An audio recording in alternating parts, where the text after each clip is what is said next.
Okay, I do believe we are live everywhere. Alrighty, cool beans. I'm back, I'm back, I'm back, I'm back, I'm back, I'm back, I'm back, I'm back, I'm back, I'm back, I'm back, I'm back, I'm back, I'm back, I'm back.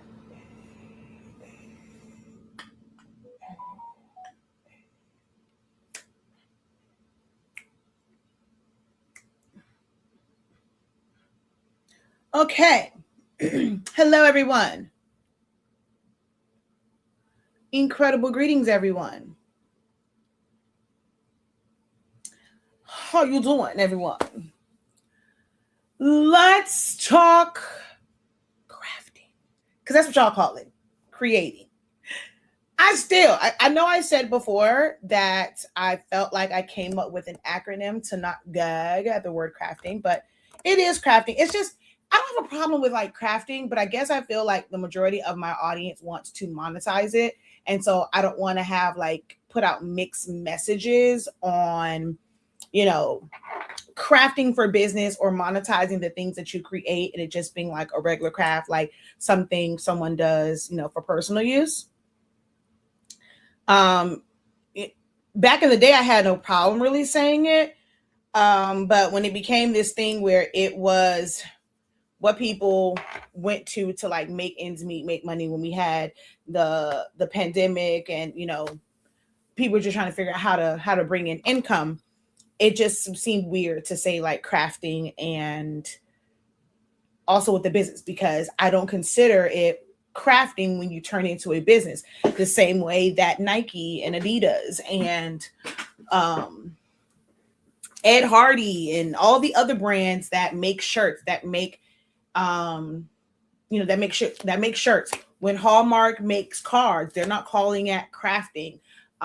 When was it like every kid speaking with K and Zales and all those or whatever other jewelry store that's out there when they're making customized jewelry and things, they're not calling that crafting. So that was a little bit hard for me to, you know, it was hard for me to adjust to the culture of crafting, like monetizing crafting and calling it crafting, because it's like you're just creating a business. So for me, it's like those who want to have a business, baby, you just have a business. You have a customs business, you have a business where you create keepsakes, you have a print business, you have an apparel business. But crafting was always hard for me.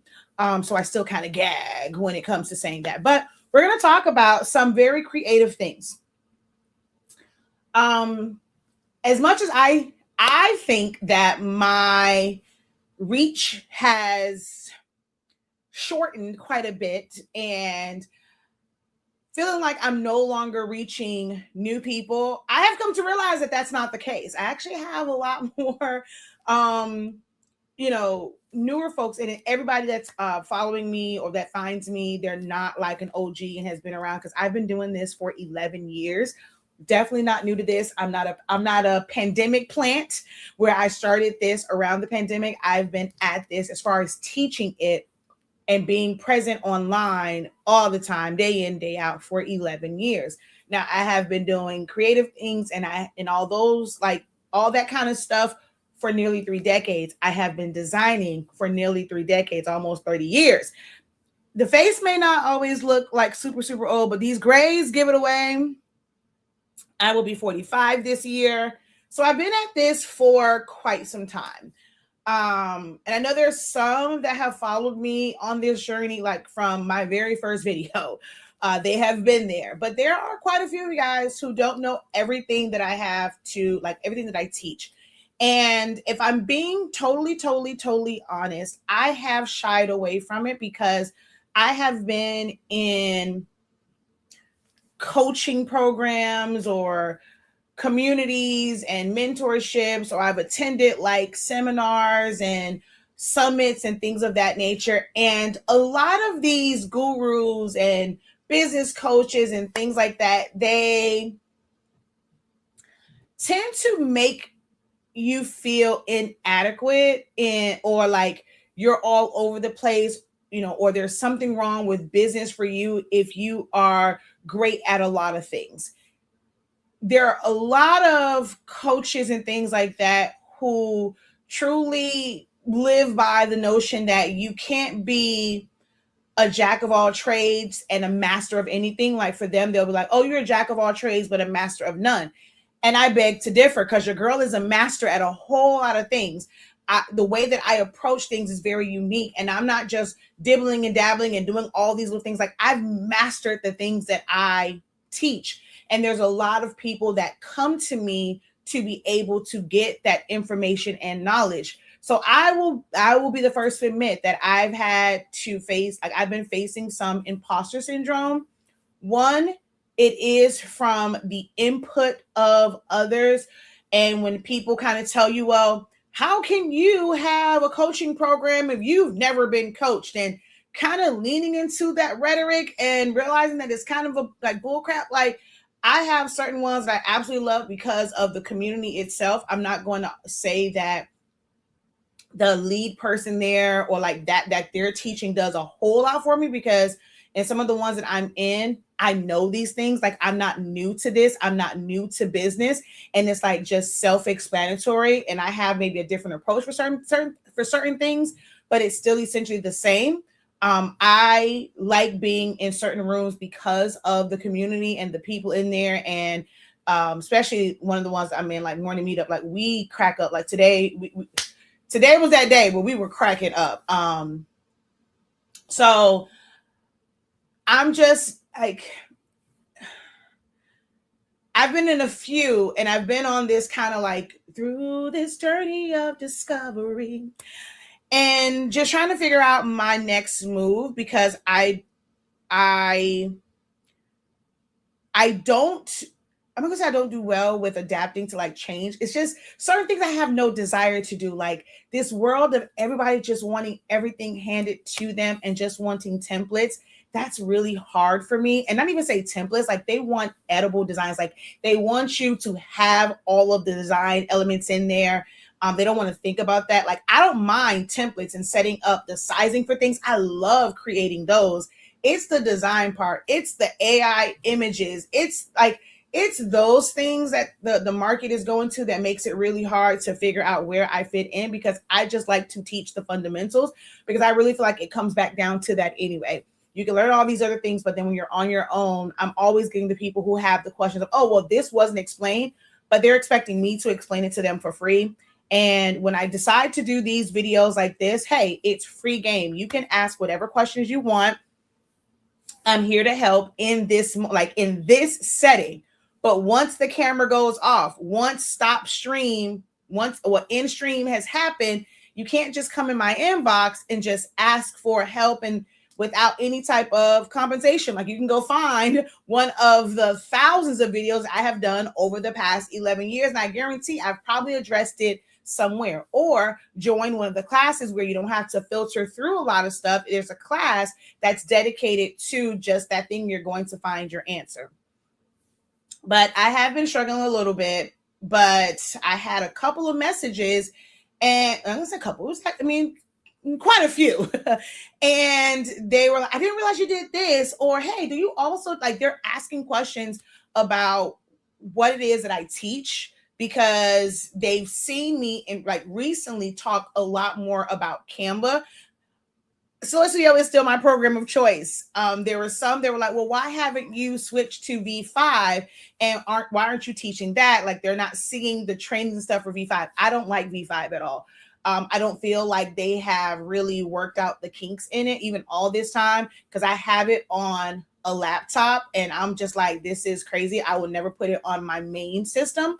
But at some point, I will pull out the laptop and start to teach a little bit from V5, because there are those who are getting the newer machines and you have to learn to navigate version 5. I have had plans to do like my Essentials of Silhouette Studio training. I was going to redo it for version 4. I was going to redo it. I said I'm going to redo it for version 5. So at some point I will do it for version 5. But I've been doing a lot of Canva talk. But then when I guess she went through my content or being on my YouTube, she realized that there were a lot of other things that I was teaching. So did my name change? So no. And that's another thing too. Like, some people, I guess, trying to find me, and there will be, gurus and stuff, there's like, oh, it's too many channels and things like that. I am doing this totally wrong and totally backwards, but my audience has been split. I have 3 YouTube channels. They really were for separate things, but over the years when the numbers drop, I'm not going to lie, like I go and I just stream to all of them, whether I'm talking about specifically Silhouette Studio and I am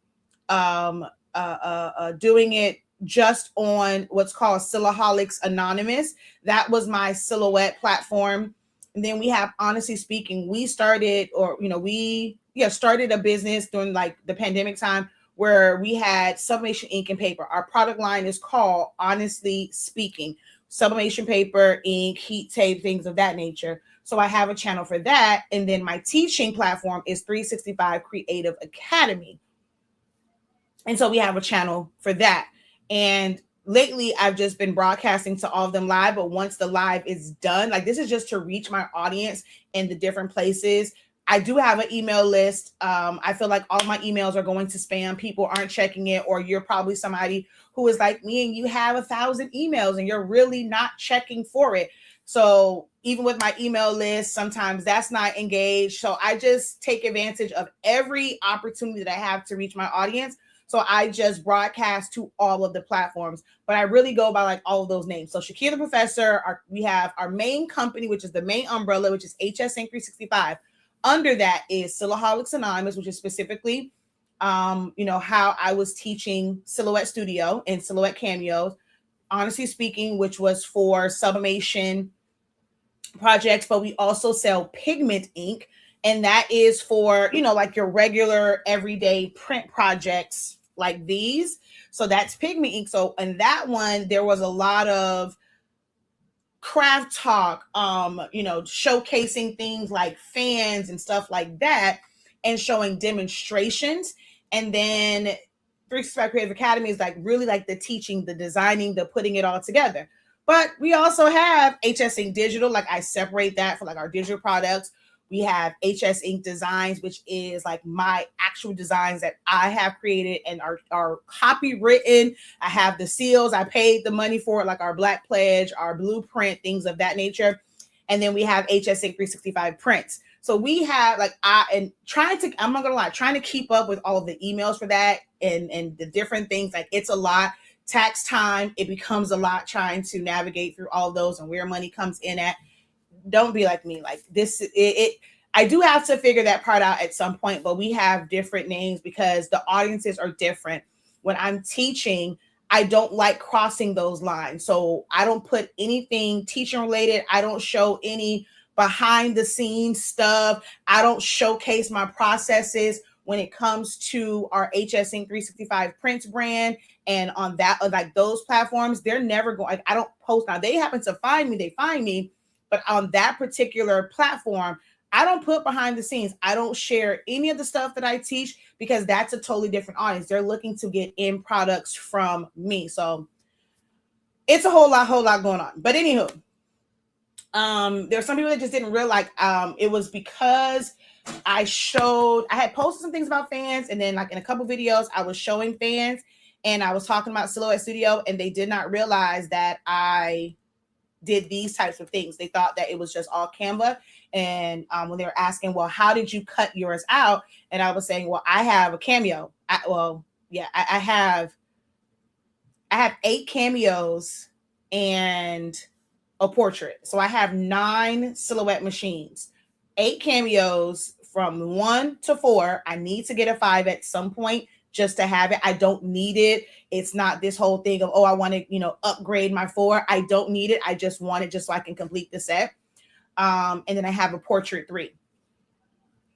But yeah, so I was like, let's just kind of have some creative talk, talking about the things of grad season. I have made stoles since 2017, fans since 2017, senior crowns. I do party favors. I've been doing that for years and years and years. I've decorated my own baby showers. My son is 14, about to be 15. So nearly about almost like 16 years ago, or 15. It really is like 15 because of course you have the baby shower before they're born, whatever. I did the baby shower for that. I created everything for it. I've done it for other people where I'm making centerpieces and accent pieces. We've done like on HSing or Honestly Speaking, and before we changed our brand up, because originally my business was Elite Prints and Elite Events and Creation, so two different ones. I've shown making balloons. So on this platform, like on my platforms, under Shaquille Lavelle and stuff like that on Facebook, I've even shown how to get started with doing balloon decor. I am great at these things. I am great at teaching them. I'm trying to get over the trauma of people telling me that I cannot do all these things. I can't teach all of them, that I'm never going to be able to find my target audience because I'm all over the place, which I guess in this moment, it's kind of true, because people were messaging me from seeing certain things and they did not realize that I teach it. Yeah, there's a lot of things I teach. I'm not new to this. I've been at this for 26 years. I have a lot of game and a lot of knowledge that's beneficial to individuals that are getting started in in so many different areas. And I do my best to try and put that beginner type stuff out there. So just gonna have some craft talk. You're more than welcome to ask questions. I know like earlier today, someone was asking questions about like printers. Hers was specifically for sublimation, but if you have questions, if you've had inquiries about printers for just your everyday things, if you wanted to make booklets or coloring books for events, or if you wanted to do obituaries, or if you wanted to do the things like what printers do you use for that? What's the differences in the ink? I've had several discussions. I think it's far time that I do another one, because I know most people are not going to go back to that video. And then when they see that it's like 2-3 hours long, because I love being on here, I love to teach, I get lost in it, and as new people are coming in, I'm just answering their questions. So some of these videos can be fairly long, and people see that timestamp and they just brush it off and they don't want to watch it. So I just do live videos where I just kind of refresh it and just give people another opportunity to get their questions answered in real time on this whole like craft journey.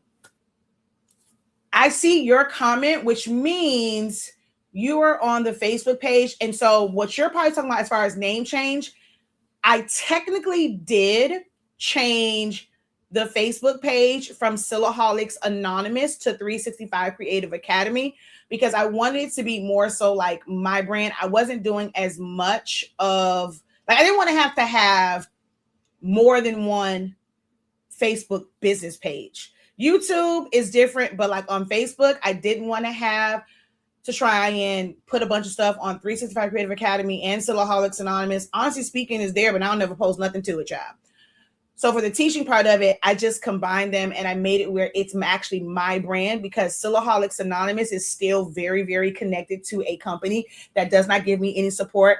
Any videos that I do about Silhouette Studio, Silhouette Cameo Machine, Silhouette Portrait, Silhouette Curio, all of those, they are not sponsored in any way, shape, or form. Every single opinion that I give, every thought that you hear me say, is not because I'm getting paid to say something is great or whatever. Like, you get it raw and honest from me, because every single machine I have paid for, except for the last Cameo that I have, which is the red one. One of my subscribers or followers, or like one of the people I've met through Facebook, like she just gave it to me. She to clear out her storage. I got a white toner printer now, which I still haven't set up. I got another Cameo.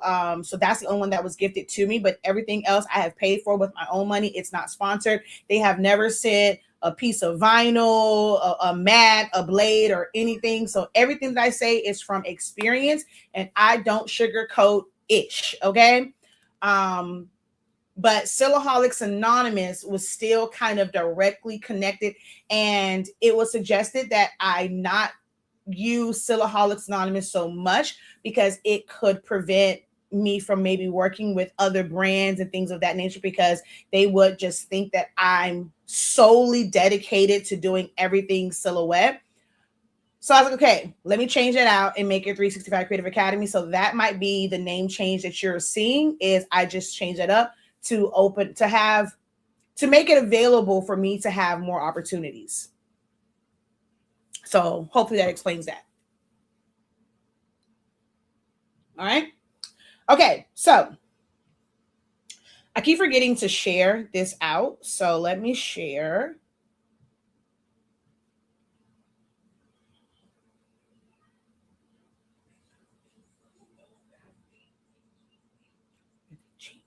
Ooh.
Shoot, I'm muted. My bad. The crazy thing is, I was saying I'm going to start with these because earlier today I was live and I forgot to hit end stream. So the camera's on. Normally I do hit mute and my mic is muted, but the mic was on, the camera was on. I'm pretty sure y'all heard Zani Mani screaming like he have no sense or whatever. But somebody else was able to see these in the background and they asked me about these as well. So we'll start here when it comes to like foam board boxes. These are all like 8.5 by 11 sizes, like they can fit on 8.5 by 11-inch paper. But we're gonna talk about like some foam board stuff.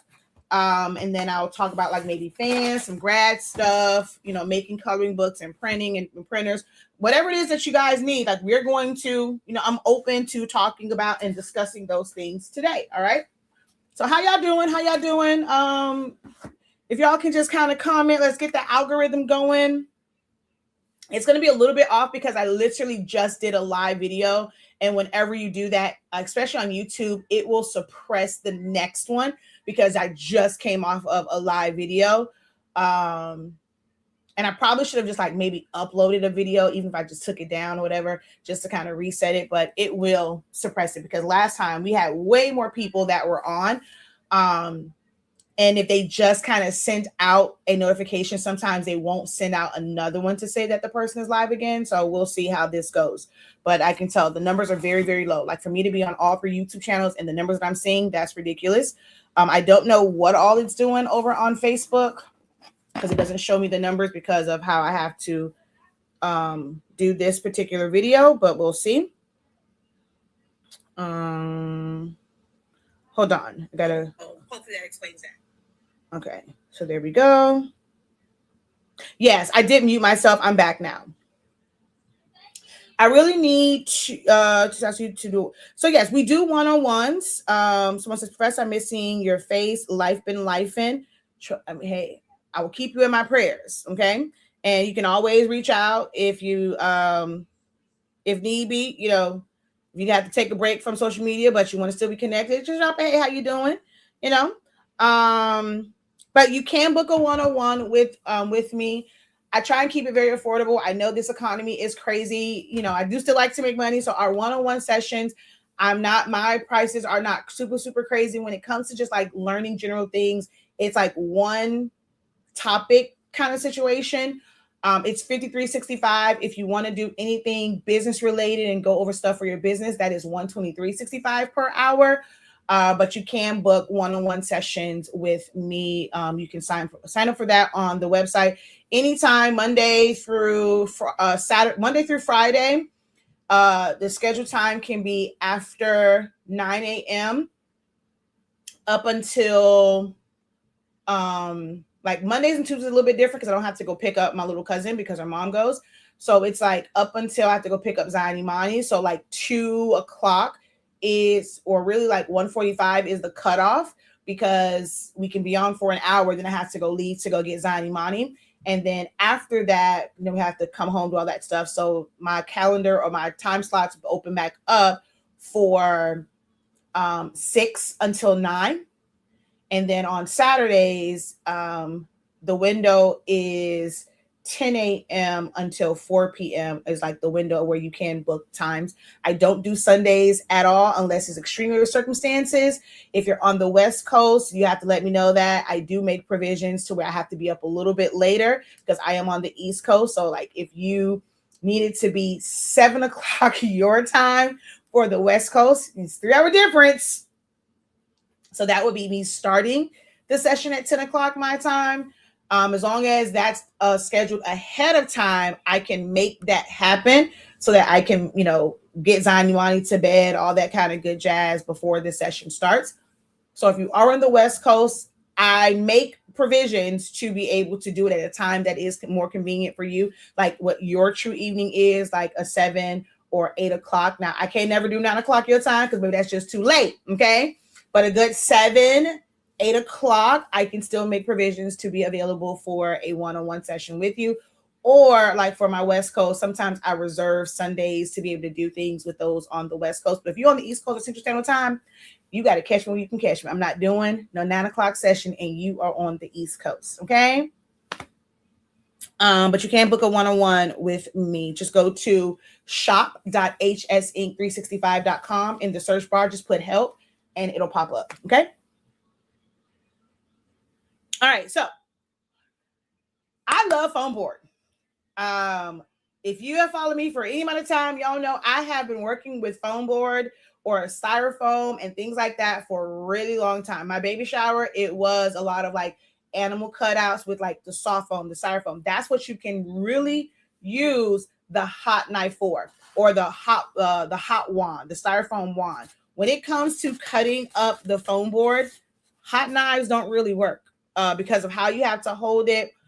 It is like it's heated up and there is an X-Acto blade on it, but it's like you can't really hold it right at the tip to have more control. And people will hold, I can't stand like cutting like that.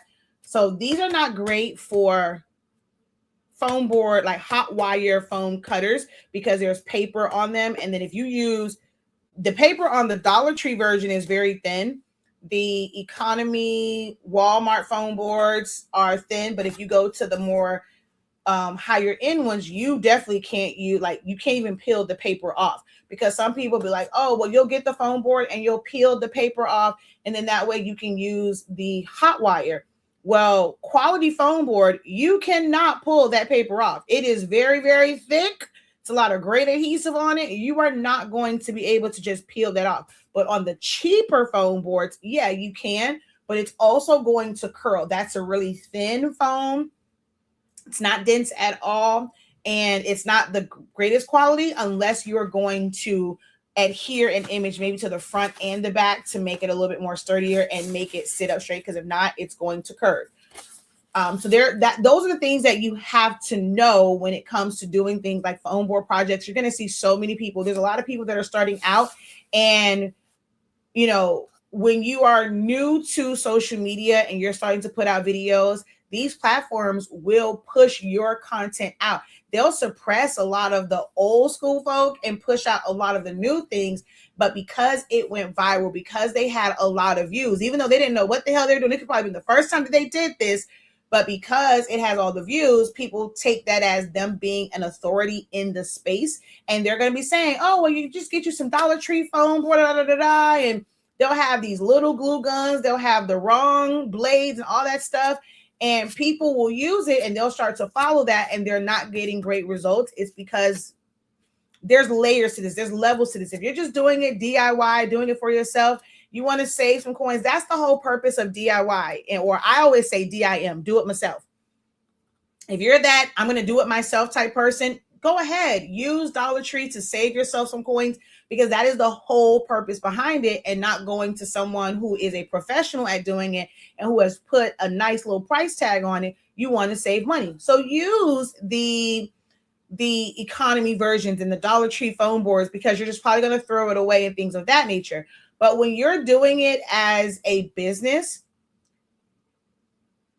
I I can tell you, there's a lot of people where if they do it themselves, they are okay with it looking janky because in their mind, it's like, okay, well, I did it myself, right?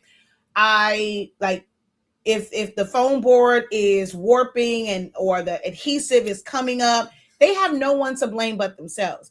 But the moment someone pays money, even if you were to use the exact same processes that they've used before themselves, they were considering using, you're using the same exact material, same exact stuff. But because you put a price tag to it, you are held to a higher standard. So when that foam board starts to dent, when things start to fall apart, when things start to mess up, you're going to get a bad name because they felt like, well, I paid for this. So when you're taking someone's money, you want to have slightly better quality than if they were to go and DIY it or DIM it themselves. You want to use better quality materials. You want to take your time doing it. You don't want to rush it. I see so many people are like, oh, I'm not paying for a balloon artist with the organic balloons and how much they charge. That is crazy. Like, oh, some people charge $400 for like a small setup. And then you have delivery fee and setup fee. And that can easily balloon to, for this small, setup, you're paying $600, $700, $800, $1,000. And people are like, oh, heck, like I can do this myself. They're going to go and get kits, but they don't really understand the science of blowing them up to certain sizes, keeping your clusters tight, balloons that are not see-through. Like you want something that has a little bit of opacity to it. Like you don't want it to be so see-through. Having the right frame to make it sit up correctly. Yes, anybody can go get the balloon blower. They are a dime a dozen over on Amazon. Now I see quite a few sellers over on the TikTok shop. Anybody and their mama can go get one of those balloon blowers, but the technique for the balloons is different. But for them, it's like, well, shoot, I did it myself. It looked good to me. But if you were to do that as a professional and you charge someone for that, and let's say you produce the same way they did when they DIM'd it, oh, you're gonna be everything but a child of God on these social media streets because they would expect more. When their friends come, was like, oh, you paid somebody to do this, girl, you could have did this yourself. The whole thing of you being a vendor for something, it's supposed to look like it was professionally done. Like it can't look like someone could have done it themselves because then people are gonna go and start to talk. Well, you paid all that money for this, you could have did it yourself. Same thing with things like foam board boxes. If it comes to like fans and the quality that you do it, if you are going to put serious dollars behind it, it's one thing, hey, I'm just starting out. This is where your prices might be a little bit lower. Stop going into these groups and because someone's saying that they're charging all this money, you don't know the experience that they have. You don't know how long they've been doing this. You don't know the equipment that they're using. They're probably charging that because their equipment and their supplies cost way more than what you are using. You are starting out. Your prices need to reflect the fact that you are starting out and you don't know what you're doing, and some stuff might fall apart. Because if I paid you top dollar, but I did not get top dollar work, Houston, we're going to have a problem, and you're going to be mad when people bash you online. But you knew that you just learned this. You just found this in a group. You just watched a YouTube video. You just watched a TikTok video. You took somebody masterclass. You took somebody boot camp. You just got the basics of it. And because they said, oh, know your worth and all this other craziness that some of these gurus and coaches say, you want to charge a higher amount. You're looking at somebody saying, oh, well, I charge $200 for this. And you want to attempt to charge $200, but your quality doesn't match it, you are going to get a bad name. So you may need to, start off a little bit lower, like with your pricing or with the thing, like, you're starting to build up. You want to make sure that you actually like it. You're going to stick with it before you go and invest. But your prices should also reflect that. But once you go and you are doing quality work and you're using quality supplies and you're not using the little cheapy stuff and it doesn't look like DIY by a professional, like it's like this is professional work, your prices need to adjust and reflect that, okay? But stuff like this, right? I've been doing these for a long time. I absolutely love it. This was made 2 years ago. I made this particular box 2 years ago, which is why it is all like beat up and stuff. There's nothing like on it. It was just to kind of show the different ways that these can be put together. So I use these as examples and as like prototypes to show the different ways that these can be set up. There's really 3 ways. I don't know what I did. I had the one that was rabbit cut. I don't know why they discontinued it. There is a way to get the rabbit cut look, but you have to do it manually. They no longer sell the rabbit cutter, which okay, it's over here. I was like, I purposely made sure that I had this, but this is the cutter that I'm talking about. I'm showing it, but there's no sense in you going to go look for it. They do not sell these anymore. And what a rabbit cutter is and what it allows you to do is make it to where you do not have any foam. So do y'all see that? There's foam, there is exposed foam. If you try to put a decal or a sticker or whatever over this, it doesn't stick well to the foam. And even if you can get it to kind of stick, you're going to see that line of demarcation. It's different, it being on the smooth part of it and then the part that you have on the foam. And if you are selling it to your customer that way, well, you want it to look like this. So see, when it comes to this one, you do not see any foam pieces on the sides. Whereas with this one, you have the print, but you see the white foam on the sides. Okay, at the top, all of that. So that's what's called a rabbit cutter. That allows you to get this really clean look. Now you have to do it manually because they don't sell the cutter anymore. So you have this look, which I have no idea what happened to the top for this. So that you can see it was clean all the way around. I have no idea what I did with the top. Oh, it's right here.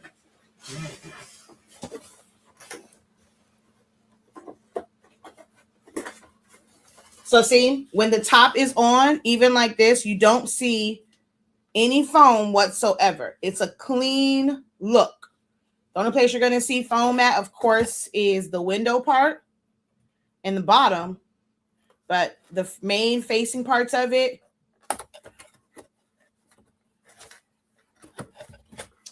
you don't see any foam, okay?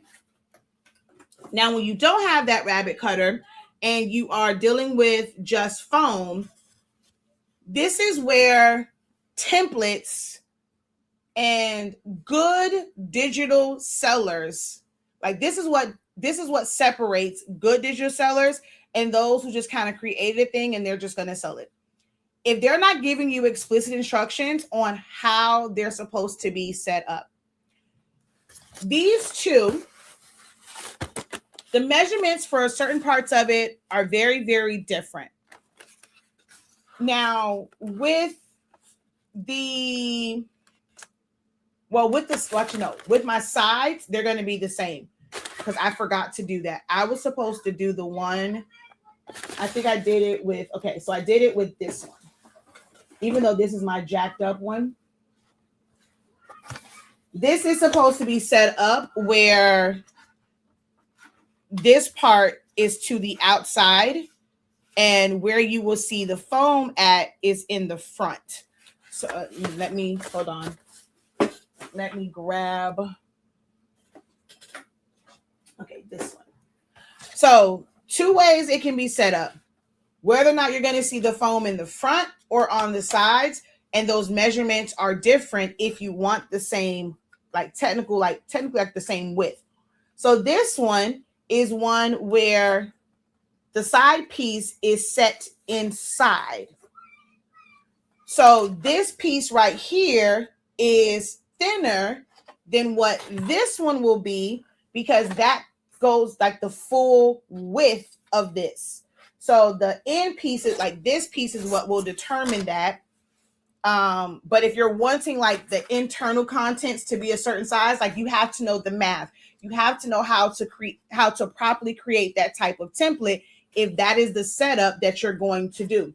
Same thing with this one. This goes edge to edge. So these, if I were to put like the sizing of them, They may look slightly the same, but they're not. It is very much so different. Hold on, let me see if I can. I'm trying to get off of there. So see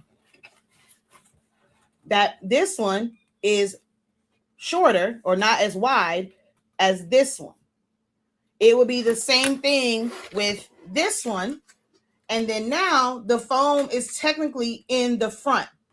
And what happens is if someone did not give you the proper instructions on how their template was set up and how you're supposed to glue it together, you end up with ones that look like this, where you started one way and then like the front part it's on, but then the back it's like this. Your top ends up messed up. You're trying to cut stuff down because you're not following the proper setup for however it was designed.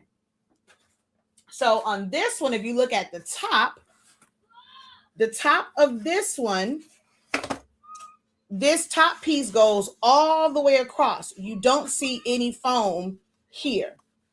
Although this does have vinyl on top of it, but it's made to go all the way across. When you look here, you see foam, foam, foam, foam, okay? Whereas with this one, on the sides, you are only going to see foam on the sides. You don't see foam here at the top and bottom. It's a clean panel on this side. The fronts and backs will be clean panels. But now the top, your panel is in the middle. You wouldn't be able to take your print and go like to all the edges. Whereas with this one, at least you can take it from edge to edge, and it'll kind of look like it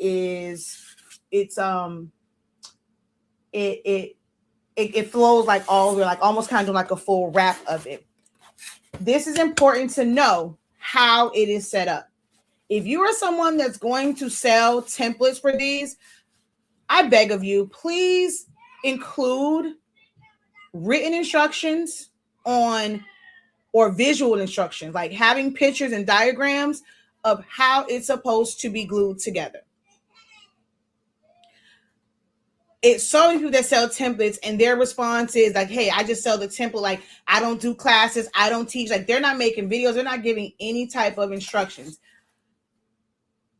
For yourself, before you print out anything, if you have a template, even if it has a design in it, turn everything to white. Get like the basics of it. Or if you can't, turn everything to white, print it out in black and white so that you're not wasting your ink.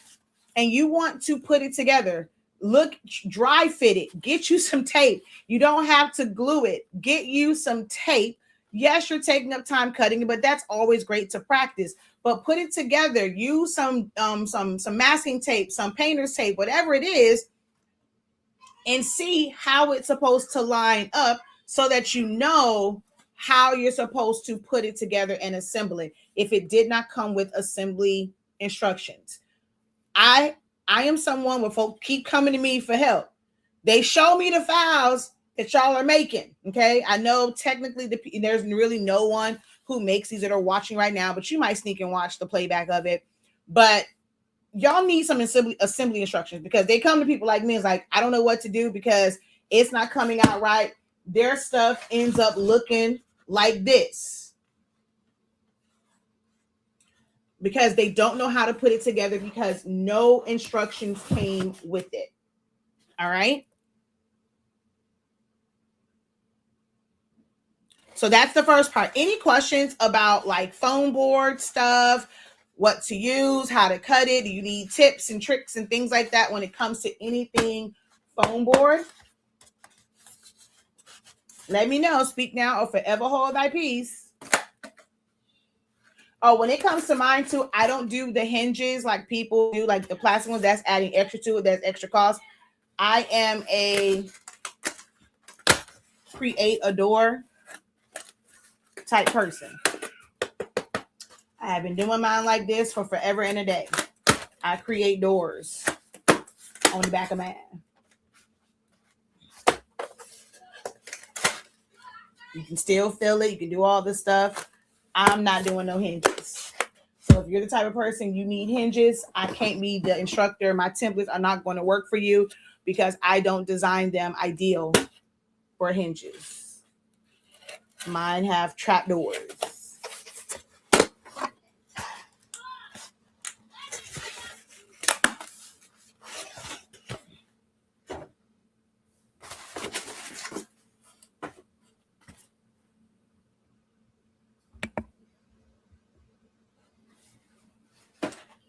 Hey, Miss Loretta, how art thou?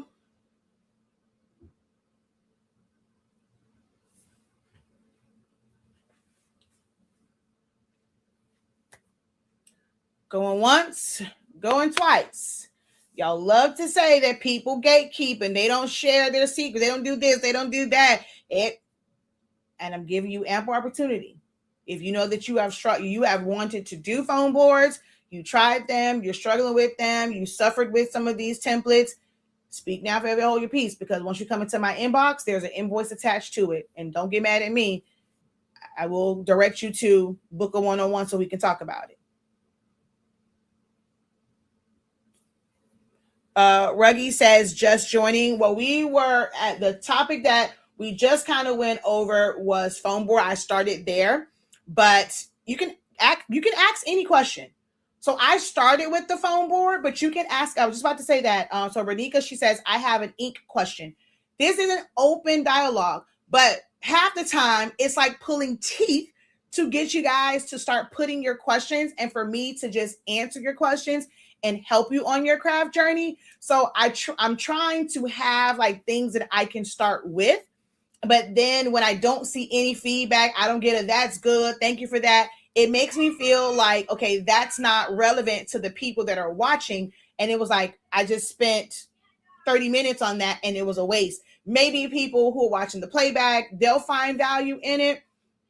But while I'm live, it almost feels like it's kind of a waste of like information because that's not something that those who are watching, they're not into like the Foamboard stuff. So I do it just so that I'm not just sitting here like, anybody have a question? No question? But you are more than welcome to ask any question you want. I just started off with the Foamboard because when I left my live stream on last time, someone saw them sitting in the back and they sent me a message about them. But feel free to ask any question. Like this is open dialogue about all things creative, all things crafty, processes. The only thing that I'm not well versed in, I can probably get you the beginner information. I personally don't do epoxy in resin because I suffer from migraines and that triggers it, that smell. So I don't do a whole lot with epoxy and resin and things of that nature. I don't own an embroidery machine, but I create designs and I do setups so they can be digitized. I understand the program and like setup. I understand about hooping and thread, like all those things. So I can almost like get you started and then direct you to some of my really great, like my creative friends who are really, really into embroidery and put you in the right direction. But there's nothing really within the creative space, the craft space that I have not done. Maybe crochet. That's the only thing I think I've never really, really done. I know like the basics of it, but I don't really do crochet. Okay. What are they used for the foam? Okay, so it's different things. I don't necessarily call mine vending machines. There was this whole big thing, like I've been making these for years, but then there was someone that made the executive decision to put a push thingy at the bottom and a printout of like the vending machine numbers. Because there was someone, they wanted to make that and they took like the little slinkies, they put them in there, put like the little treats and stuff to where it looked like an actual vending machine. So most times you'll see people call these like vending machines. You're going to see a whole bunch of like, you've probably seen a whole bunch of them for Easter. They became really, really popular for like Easter and things of that nature. But I just call it a display box or a gift box. How I end up using one of mine, I don't have it in here. I've shown it before. I made a really, really big one. It was a display box for my son's cupcakes for his class. So instead of just having them just be like out and about or having like a standard cupcake tray, I made this vending, like this, not a vending machine, like this display box for his cupcakes. And they were all sitting inside of that. You can put different gifts inside of here. Some people will take this and they're going to fill it up with more party favors. Like they'll put like a chip bag, a Capri Sun, or Pringles, or Rice Krispie treats. So it's just a display box that has shelves. And it just allows you to put different things in it depending on the size of it. Some people will put full on outfits. They'll put tumblers. Some people use it like as the gift box or display box for their grad things. So inside of a box, they'll have a stole, they'll have a cap topper, they'll have a shirt, they'll have this, they'll have buttons and keychains. You put whatever you want to in this. It's just a display box, a gift box. Some people will say vending machine only because they put the little push thingy on there and the PNG or the JPEG of like vending machine numbers and like the slot for the money to come out. But it's just a display box. That's it. You use it however you choose to use it. Let's see here.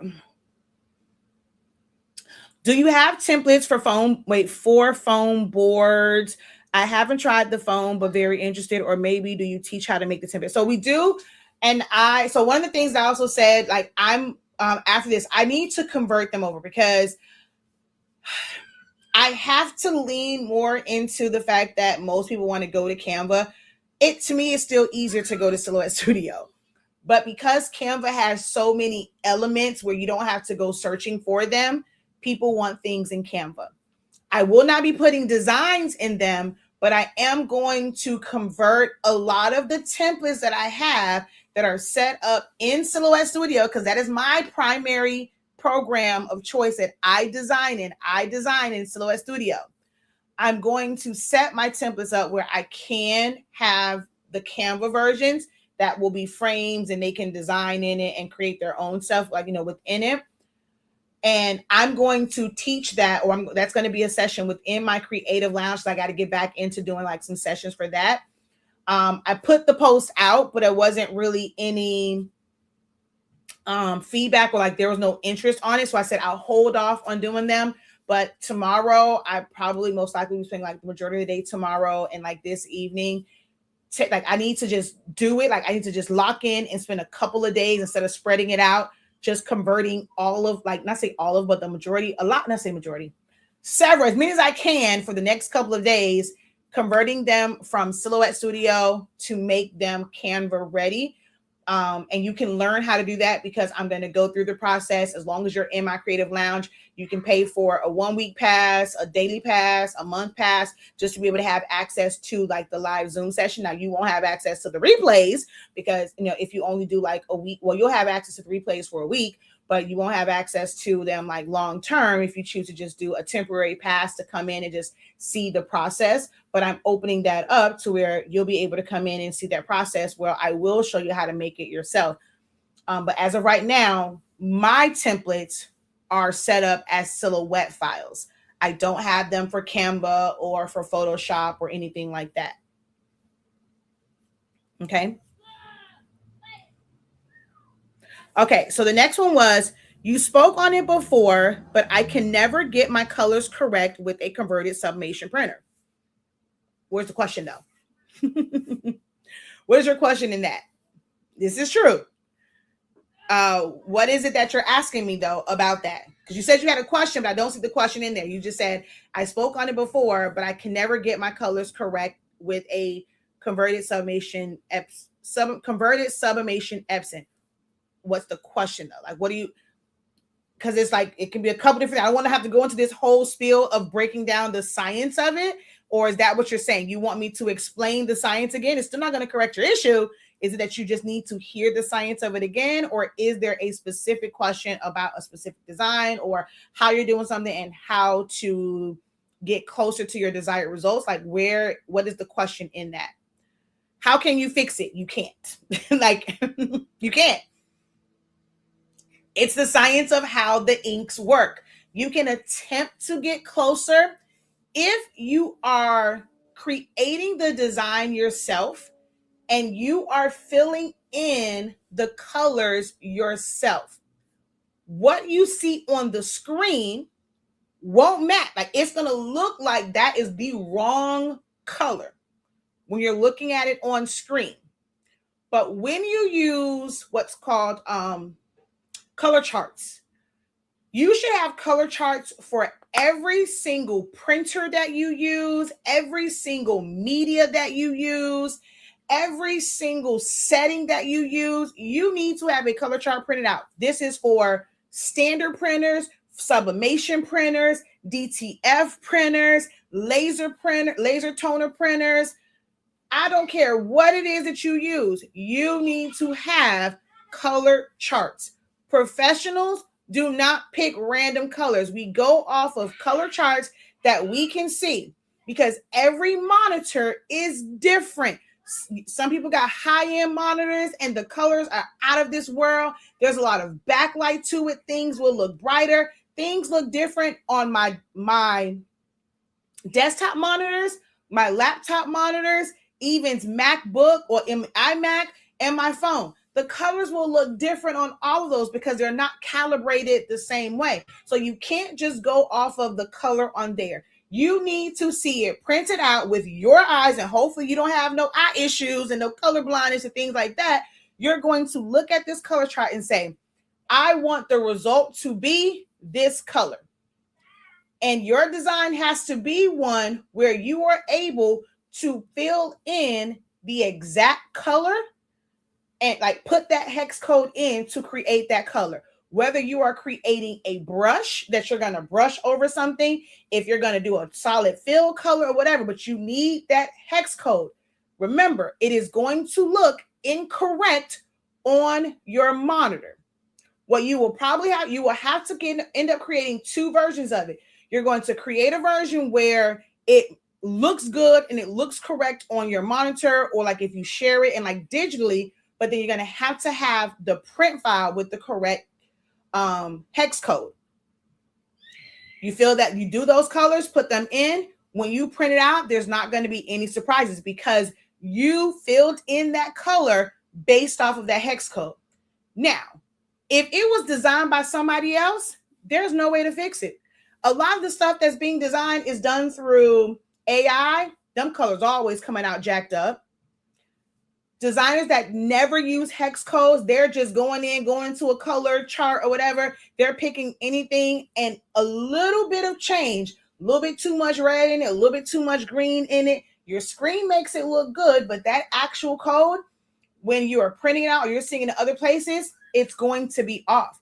You can't control that. You then have to learn how to calibrate your monitor to your printer and that media that you're printing to.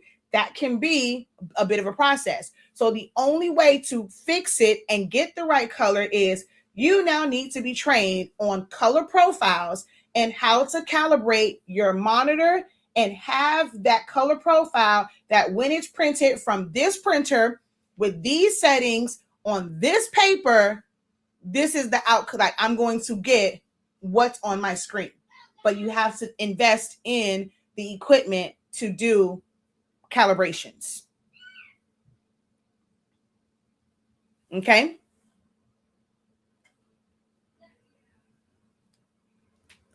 So there's no easy answer for it.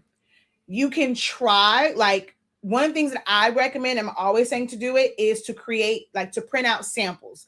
So if you have a design and before you go and you print it out and you just put it on a tumbler or put it on a shirt, shrink that bad boy down. Get Silhouette Studio. It's free. You don't have to have a Silhouette machine in order to use Silhouette Studio. It is absolutely free. You're going to download that and it's going to make it easier for you to shrink things down. You're going to print it out on automatic. You're going to print it out on Epson Vivid. You're going to print it out under the ICM setting. You're going to print it out on Adobe RGB Gamma 1.8. You're going to print it out on Adobe RGB Gamma 2.2. And you're going to see the different results. You're gonna print them out small, press them to a scrap shirt, press them to a tumbler.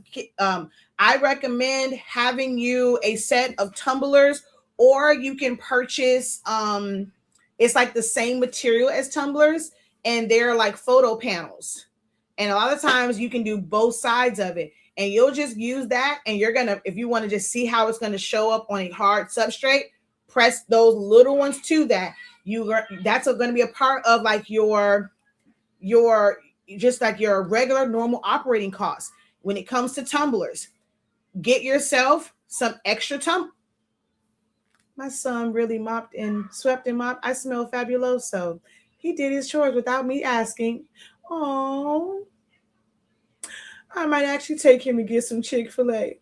Like before I get all missy out, hold on one second.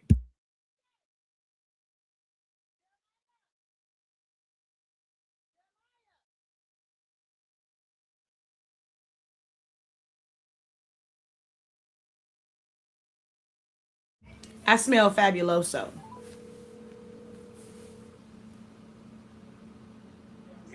Did you sweep him up the living room? I smell fabuloso. Oh wait.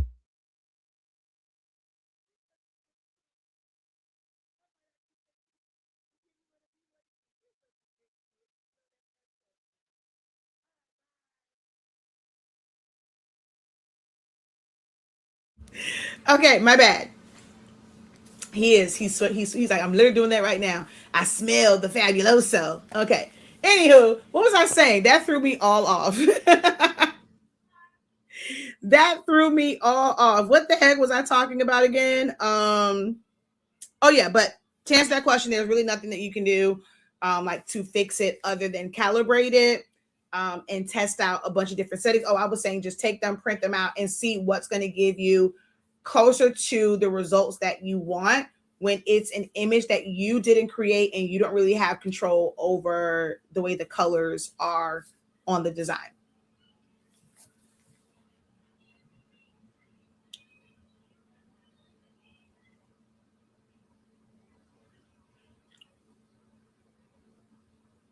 So if you are just joining, this is just a craft talk with the professor. This is where you can get your questions answered. Those minute questions that you think are just small. Oh, I'll figure it out myself. Don't figure it out yourself. Ask the question, no matter how big, how small it is. If not, I'm going to give you information that you probably don't need. I spent 30 minutes talking about foam boards, and the people that were watching obviously don't give a damn about foam boards because there was no, oh, thank you, that was good. There was no response to the foam board talk. So that means they don't care about foam board. I want to make sure that you are able to get help that you need. If you know that you're not, like, you don't have all the answers. If you're sitting here watching this one, unless you're just watching me for entertainment, you don't have all the answers. You need help. You need some guidance.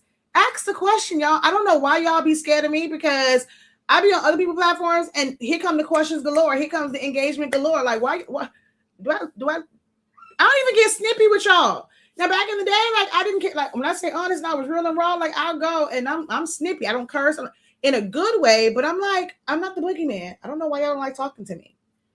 So,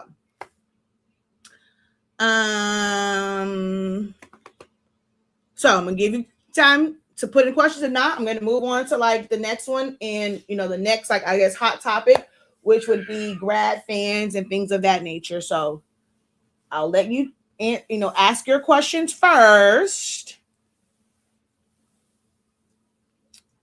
and we'll go from there. Hey, incredible greetings, Star, Diamond, or better than diamonds. Hello, welcome.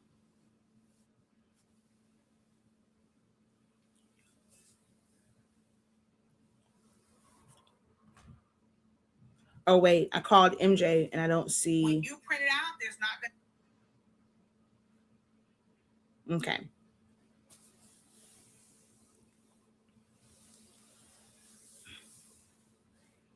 5, 4, 3, 2, 1.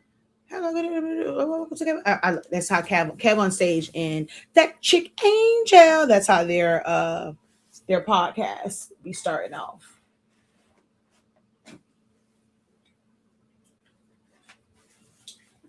I need to go find the rest of them because when I say this is just a couple of ones from last year.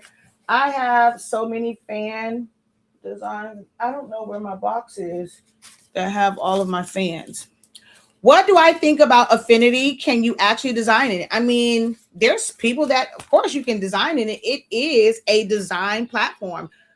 It doesn't, the way that it's set up and the functionality of it, there are some limitations to it. It doesn't work for me. When it first came out, I paid for it. I have the first version of Affinity Designer and Affinity Photo, which is the equivalent to Adobe Photoshop and Adobe Illustrator. Now you have Affinity Freedom, which it's completely free and it combines Affinity Photo, which is now called Affinity Pixel. You have Affinity Designer, which is it called Vector? And then you have like the publisher version of it. So they've included like all of them. I don't use it on a regular. I got it. I tried to do a few videos when I first got it. This was like 8 years ago. It don't work for me. It's not my cup of tea. So I can never help you design it, but there are some, they live by it. They love it. It has a lot of the same functionalities as Adobe Illustrator and Photoshop, and the ability to do clipping masks, to put vector mask and fade things off using a brush, being able to do embossing and shadows and glows and things of that nature.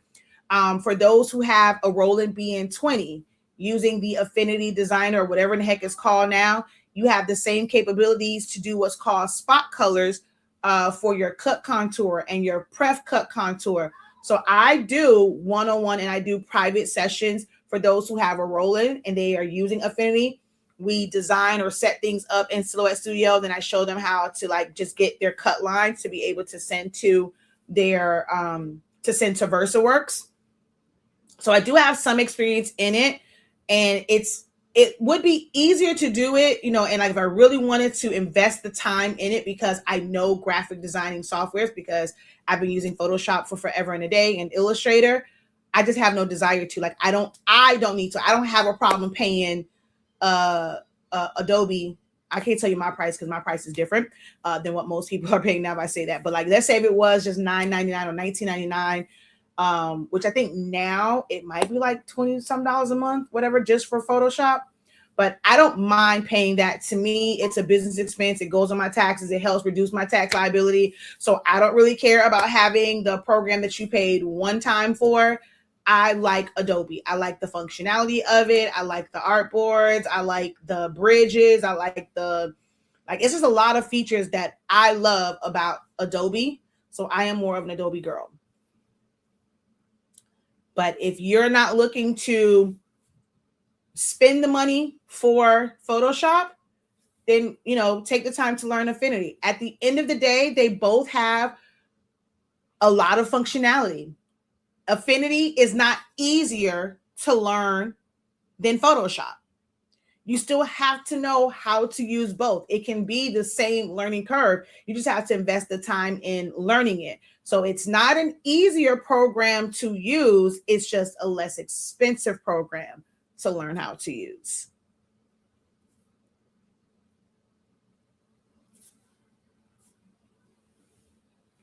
I'm about to put these to the back because they're aggravating my soul.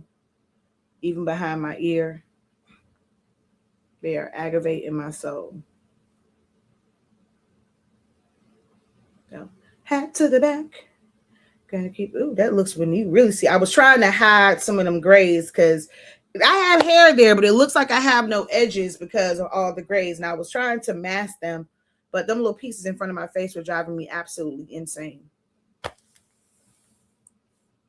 All right, so how many of you guys are getting into doing grad fans? Pretty much my thoughts. Thank you. You're very welcome. Now, these are all, I think all of these are from last year. Yeah, these are all from last year.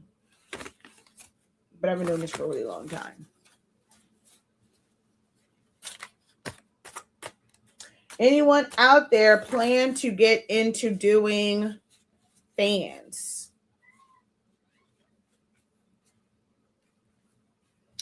algorithm picking up a little bit. Okay, we got a little traction over on the YouTube channels.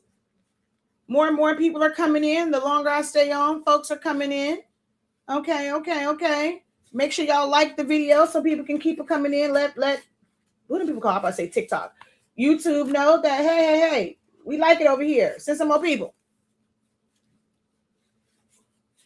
No one? Okay, we're not going to do this one? All right. Let's see. What else can we...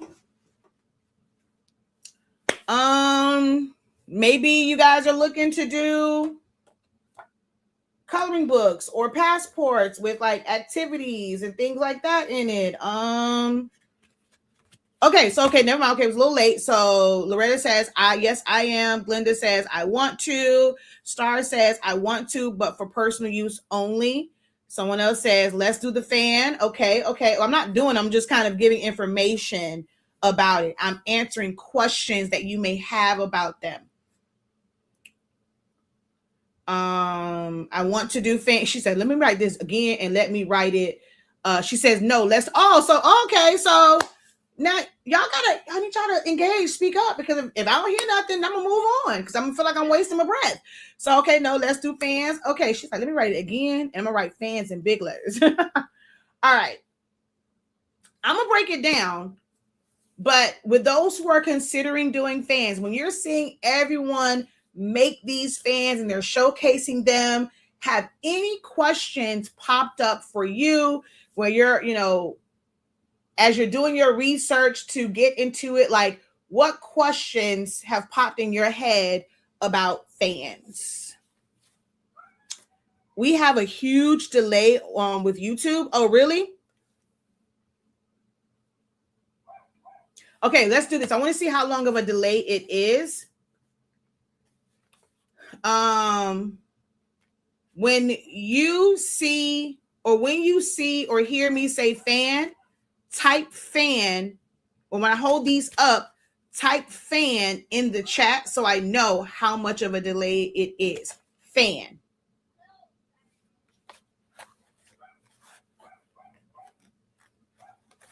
Let me see how much of a delay it is. Type fan when it comes across your screen. Oh, that wasn't that long though.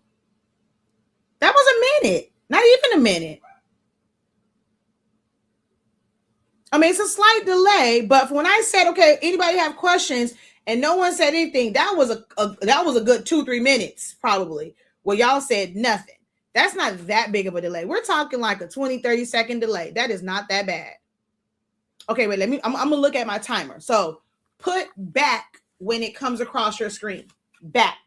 Okay, so that says a minute, 12 and 50. 1 hour, 12 minutes, 50 seconds. So we're gonna see when it pops up when y'all write back. So that was 10 seconds.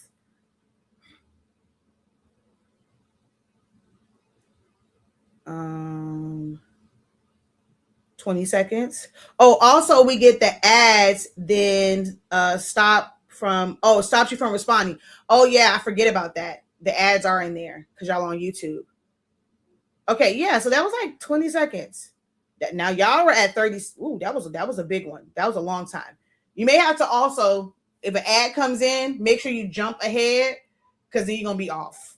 And yeah, that sucks because of the ads. I forget because I'm trying to get my coins. I ain't gonna lie, I didn't used to do it. Whenever I was live, I would just let it play out. I didn't really put but look, I need my coins. If y'all gonna just get free information and y'all not gonna sign up for classes, I need my little couple of cents. So,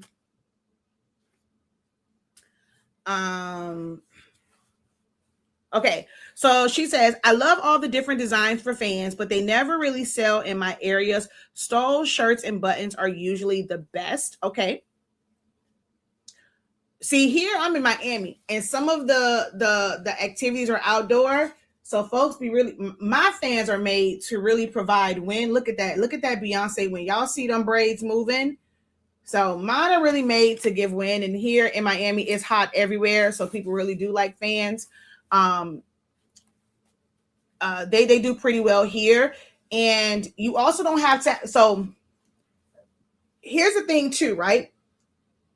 try not advertising it as a fan and advertise it as a handheld sign. The craft world calls this a fan. And because, like, for me in Miami, if it's someone that's having an outdoor one, like, fan. Like, these were made, like, these schools here, that this was made for some schools in Fort Pierce. All of their graduations are held, like, at this, like, it's not a fairground, but it's like in this big outdoor stadium type thing. They just have these big fans up.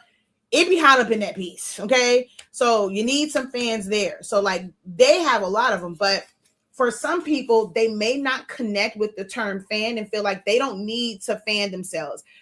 I call them, it does great when it comes to memorials, because when people are graveside, they want something to, when they are in a funeral and people screaming and hollering, even though there's air conditioning in there, they're screaming and hollering, make them sweat a little bit. You want to fan them down, you want to calm them down. These came from like the church fan type setup. But one of the things that you can do to change the narrative and maybe pique people's interest is advertise it as a handheld sign, not as a fan. Handheld sign. Okay? But what was I going to say now? I forget. Okay, let's talk about these for a second, all right? So y'all had no questions. So we said let's talk about the fans. But someone says, okay, I want to know about the paper. Okay. Thank you for giving another way of saying fans. Yes. If you took my class, I explained that in my class. So y'all got some free, I'm not saying I'm giving y'all free gym, I'm giving y'all some free gyms, but that's how I teach it in my class and that has helped so many of my students is to change how you do it. And now watch how many people now start calling the handheld signs, child.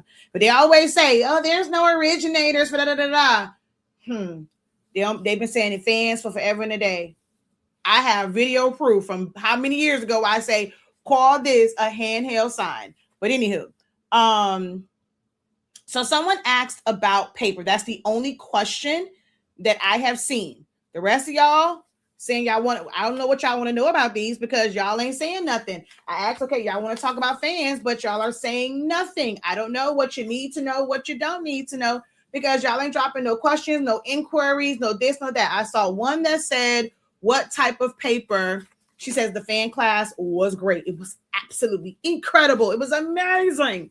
But I saw someone say something about paper. I'm trying to find it. I don't know where it went. But I know I saw somebody say something about paper. I know I'm not crazy. Oh, she says, I'm working and listening. Okay. Did somebody delete their comment? I know I saw a comment that said something about paper. Am I crazy? Am I losing my mind? Oh, okay. That was Glenda. I knew I wasn't crazy. She says, I would like to know what kind of paper you use. I was like, I know I saw something. It's not showing up over here. I had to come to my phone. Are you hand cutting or using a cutter? Although I am a master cutter, okay, baby, I can cut like no other. I'm gonna hold on before I answer that.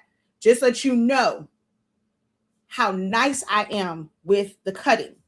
Let me show you something real quick. A little sidebar, let's take a little field trip to, oh wait, I forget. I can show it on here. Let's take a little field trippy trip to the Insta of the grams, because I need you to see how nice your girl is if I had to hand cut them. I'm not telling you, I'm nice with it. I'm real nice with it. Okay. But hell to the no. For efficiency, I would never, unless I absolutely had to, like I've had to hand cut a few, but I'm always use a cutter. Baby, I have 9. Well, now I have 9. But for the most part, I was working with like 4 to 5. Some of them are just backup ones. Baby, I'm not cutting them by hand. The way I'm sending printing cuts to every damn cameo that I have. Shoot. HS ink 365 prints. So let's see here. Let's go. Wait, I gotta present, share screen, entire screen. Bam, share, add to stage.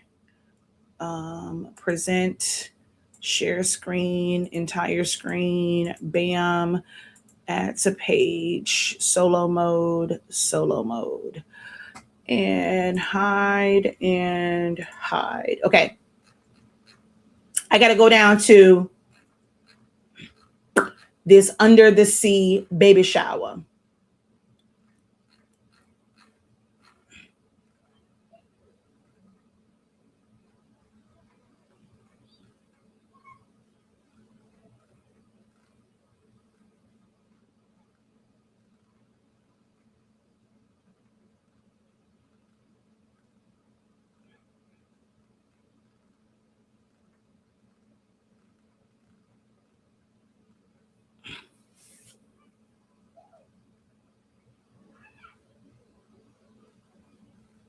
Okay, there we go. See, I like these questions. Okay. Thank y'all for asking the questions. I was getting a little worried. Thank y'all for asking. See, now we're gonna be cooking with fish grease. Okay, hold on. I got to find. I'm sorry. I got to keep scrolling. I told you I've been at this for a long time. I got to go down to 2014, 2013. One of them. I've been at this for a long time. So give me a second. Because I can't force it to go. It's taking its poor time getting down there. Come on. I say, come on. Damn. Okay, here we go. Y'all see all of these animals or these sea creatures that's on the ceiling? I hand cut, and they're in several sections. I pieced them together and hand cut the picture first, and then I had to hand cut the foam board. So when I say I'm not new to foam board, I truly mean that. This is from 2013. Okay? Hand cut all of that. Hand cut. The little fishy, hand cut. Them A's at the bottom, hand cut. Because this is when I first got, I got my Cameo to be able to do all this stuff, but then I realized I didn't really know print cut at the time, so I was on crunch time. I just gotten my my very first Cameo. All of this, y'all see these? Then right here, this seashell right here, all them look, it's 1,000,001 fish. I'm not sure if you can see it right there, but that whole thing, it's 1,000,001 fish on this little tablescape. The what's these things called? Don't mind them bows. I ain't do them. Okay, don't judge me on them bows. That was Sharon Hadley, and I was so mad because that nobody care about. I hated them bows. Don't judge me on that. That does not speak well of my design skills as an event planner because Sharon Hadley did that. That had nothing to do with me. Okay, don't judge me on that. But there's like a bunch of little fish everywhere. The amount of fish that I had to hand cut was absolutely insane. And this is blown up. Let's zoom in. They ain't that big. They are small. Okay? They are small. But I hand cut all of this. So your girl is real nice. If I had to hand cut, oh baby, I can. Scissors and X-Acto knives and craft blades, your girl can work it. But I would not, if you are starting out, if you do not have a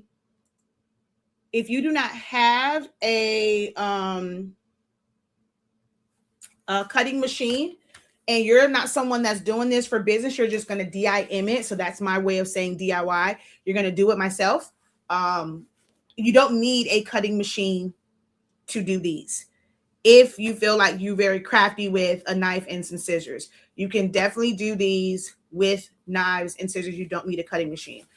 I take advantage of the fact that I have 8 cameos and I'm going to use them all, okay? Because I have business edition. You can cut to multiple machines. I'm cutting the print and cut on a few of them. I'm cutting the backings on another one.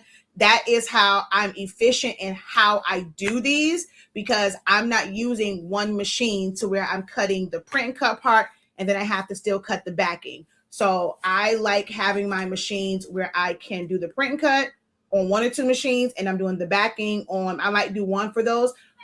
I like doing those on, this is when I'm doing my fans, I'm not going to lie, like I will use my 3, because the Cameo 2, the Cameo 3 have what's called repeat job.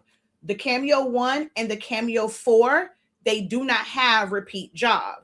So when I have to do a bunch of these, like I will just send the design to those.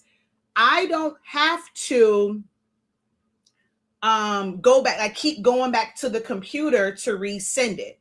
So if I'm doing like a set of, because their minimum is 6 if they're doing the small ones. If they're doing the large ones, the minimum is 3. So if I'm doing a set of 6, I'm doing a set of 12 fans, I can put the paper in there, it cuts, and then when I load the next paper, let's say I'm over there doing something, all I have to do is hit repeat job.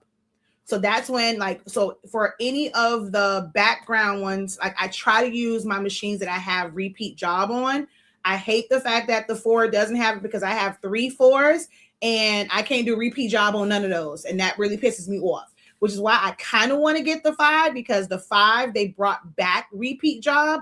Baby, repeat job it's like, I'm gonna say like that was a lifesaver. Like that was one of the main things to efficiency in my business and being able to pump out a bunch of different things. Because even for the print and cut, like I can go and not have to really go back and know, like figure out, because I have so many cutters. If you're not careful when you're going in to send it to a cutter and you're not on the right machine, the registration marks will be the same, but the cut might be something different, and you're going to end up cutting the wrong thing. Like it'll read the registration marks, but it's going to cut the wrong thing. So I still like the repeat job, because even when it is a print and cut, if you are on a machine that has the repeat job function, you put that new print on there and just hit repeat job and it remembers it. So I was pissed off when they didn't have repeat job, because I got 3 Cameo 4s that I got to constantly manually send shit to. Anywho, but yeah, so that's to answer that question. I use a cutter for precision cutting, but there are times where I have to hand cut.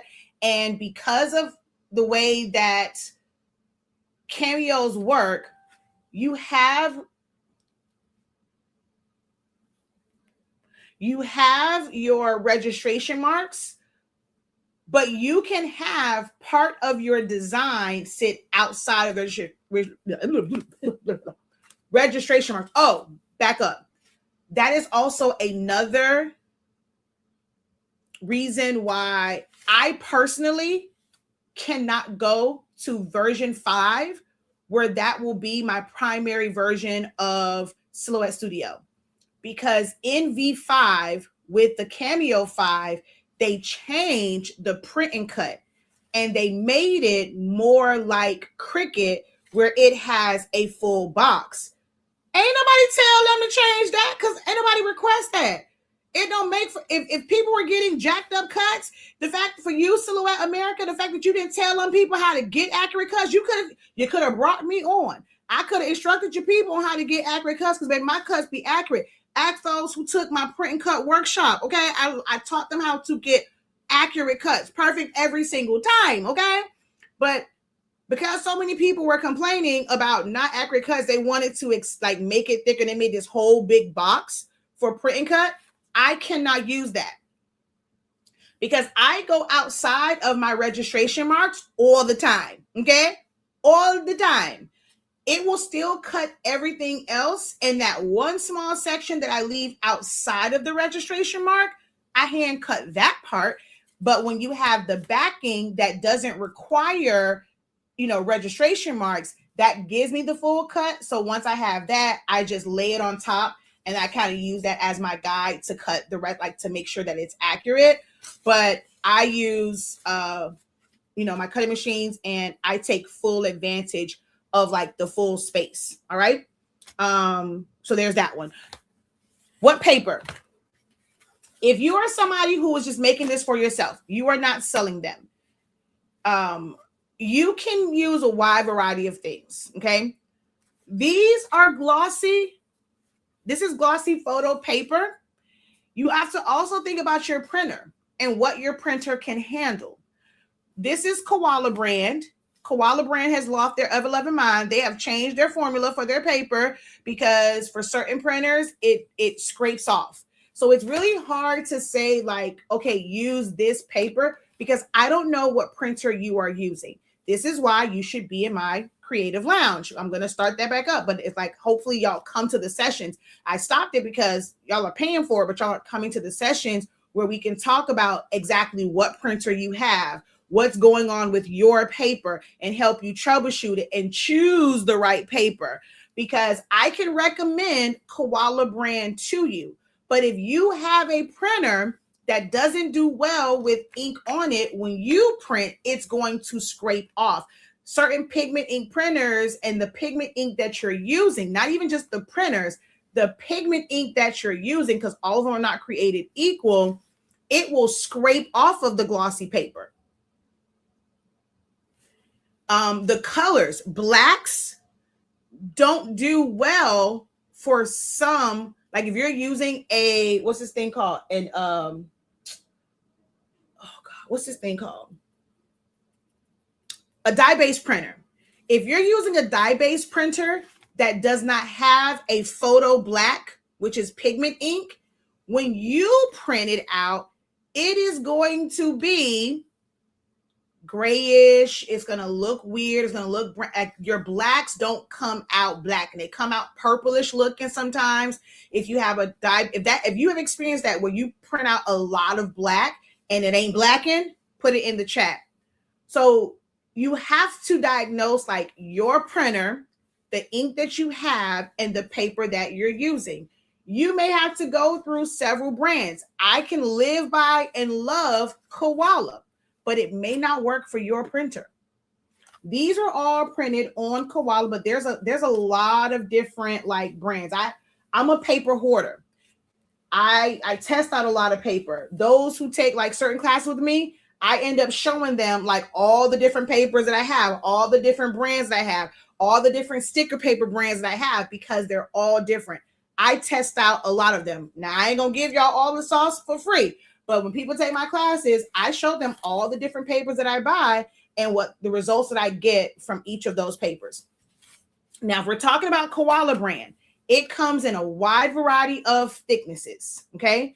From 28 pounds, 32, 48, 56, and 62, 60 somebody.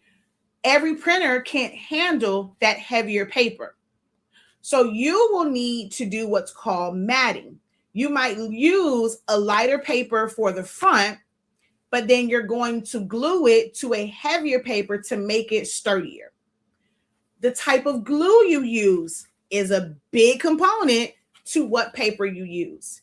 You can't use thick glues or wet glues or ones that will leave streaks and you're using a thinner paper, because you're going to see that. But if you're using something like a Xyron, a sticker maker, and you're going to run that thinner paper through it, and it's putting like a full layer of adhesive on the back, it kind of works with that. But certain liquid ones, you're going to see all of those imperfections. So you can't use a thinner paper, but your print will not be able to handle a heavier paper. You're going to get jams. So that's going to be the first thing. You have to figure out what your printer can handle, which is why for our company, my first business, when I really got into selling things, was supposed to be like want some sample.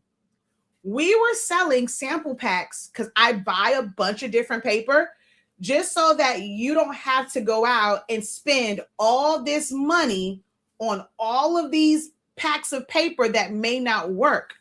we sold, and I thought about going back to it, but we sold sample packs of all of the different papers. Please hold. Okay, he said sorry.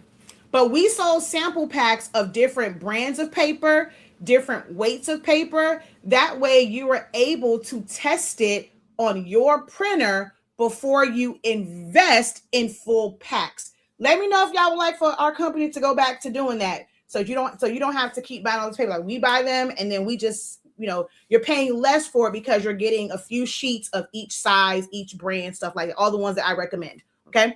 Or that I like. Actually, I even know it wasn't just ones I like, because ones that I did not like, I still put them in there because your print, like if you have an HP printer, your HP printer might like this other paper other than like this one. So, anywho. So paper wise, it's going to be trial and error. I am more of a matte girly. I love a good matte. I like matte because they photograph better. You don't get glares when you're trying to use ring lights and outside lights, or you may have your light, like when you have glossy paper, those light rings show on there. So I prefer matte. I love a good matte paper, but I use really good matte paper, and I use a pigment ink printer. If you have something like an 8550, or you have a HP, anything that's dye based, you can't use matte paper because it's going to soak into it. It's not going to be really vibrant with the dye-based printers compared to pigment ink printers. I am a pigment ink girly, okay? I love pigment ink printers. I have some dye. I have 2 Canon dye ones for certain things because they work well on glossy photo paper. So I do have some dye-based printers, which are Canon. I don't have any Epson ones. I will never ever buy an Epson EcoTank printer ever again. So depending on your printer will determine which paper you use. But these are all made with Koala.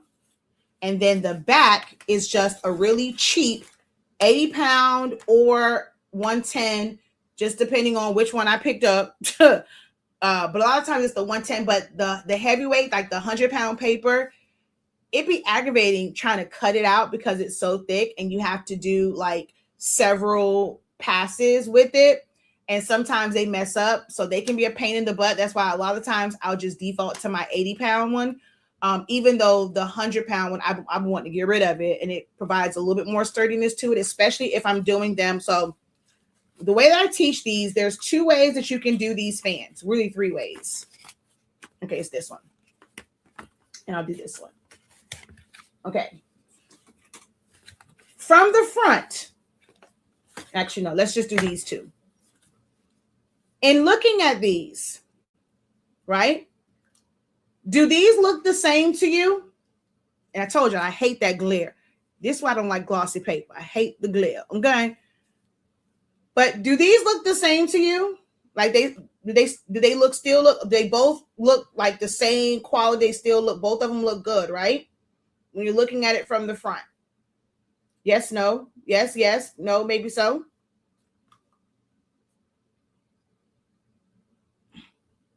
Okay, someone says that would be awesome. That would be awesome. Okay, we might go back to doing that. Okay, so they look the same.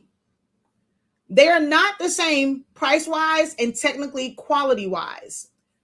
When I'm making fans, people have these as keepsakes for years because I have an internal boning to mine. I don't just put the front piece, a stick, and a backing on it, right? I like when you look at my backs, you don't see anything back there. You can probably somewhat see I put craft sticks. This is not going to bend. Okay, this is solid because of how I make my fans. This is our higher cost one because it's very sturdy. It's meant to be a keepsake. This is our economy fan. Quality of it looks the same, but the process to make them are totally different. Want to know what happens with this one?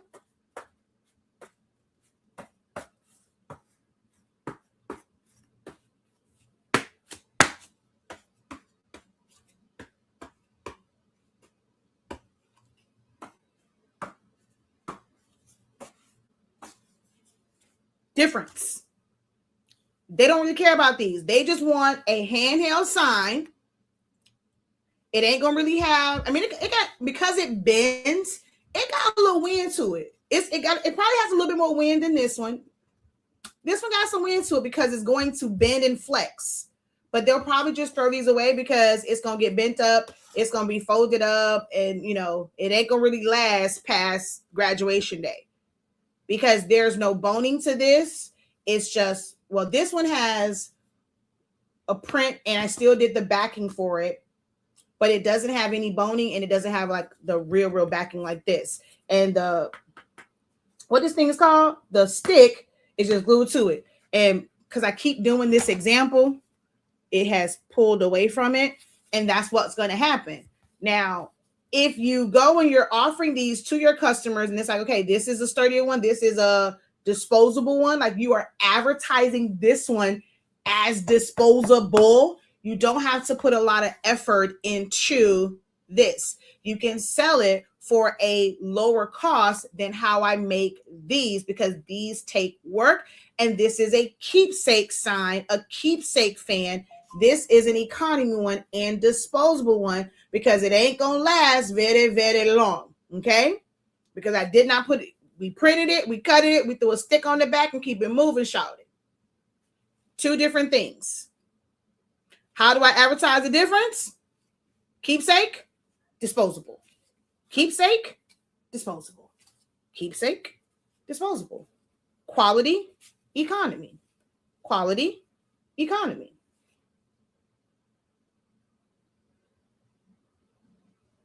I don't use a yardstick. I don't know. Girl, I ain't never weigh these craft sticks. I'm not weighing these. I don't know. They're standard sticks. She says, what's the yardstick? I don't know the way to them things, girl. It's just a stick. I don't care about that part. Because that's not what's on the inside. There is, like someone said, they have ribs, they have boning in the middle, and that's still just regular craft sticks. I have a wide variety of them. I have regular sticks, I have jumbo sticks, I have giant sticks, depending on how big the item is. So even with these, they have boning, they have a skeleton in the middle. Okay. So again, with cardstock weight, they come in different ones. I don't know what your printer can handle. There is no set size. If you have a printer where it struggles with pulling in heavy cardstock, you may not be able to use the 69-pound cardstock. You may have to use the 58 or the 40 or the 32. But then that's going to, well, even with those, I still always put a backing. All of these. So, okay, this right here is made with 3 layers of cuts. The print and cut. The print and cut has a, let me see if I can. The print and cut has a backing. So here's the print and cut. Here is just a standard cut. Those two are glued together. And then the stick and the boning is put on there. And then, hold on, I'm trying to.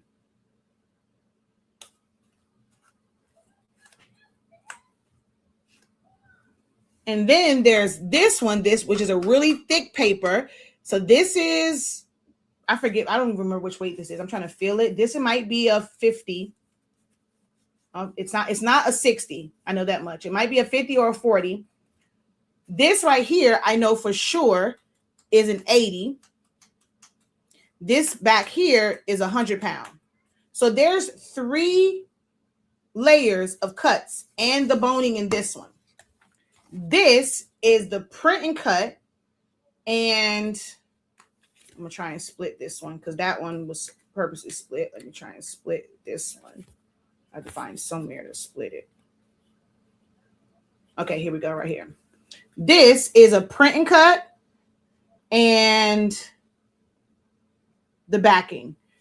This particular one, I put through my Xyron, and it's just one adhesive piece on the back. Because I feel that on the edge. And then the backing is put on it. So there's no hot glue or anything like that. This one, these are, well, sometimes I use hot glue, but for the most part, I use liquid glue. I'm a liquid glue kind of girly, and I use a brush, and I will brush liquid glue on the back because it creates a stronger bond.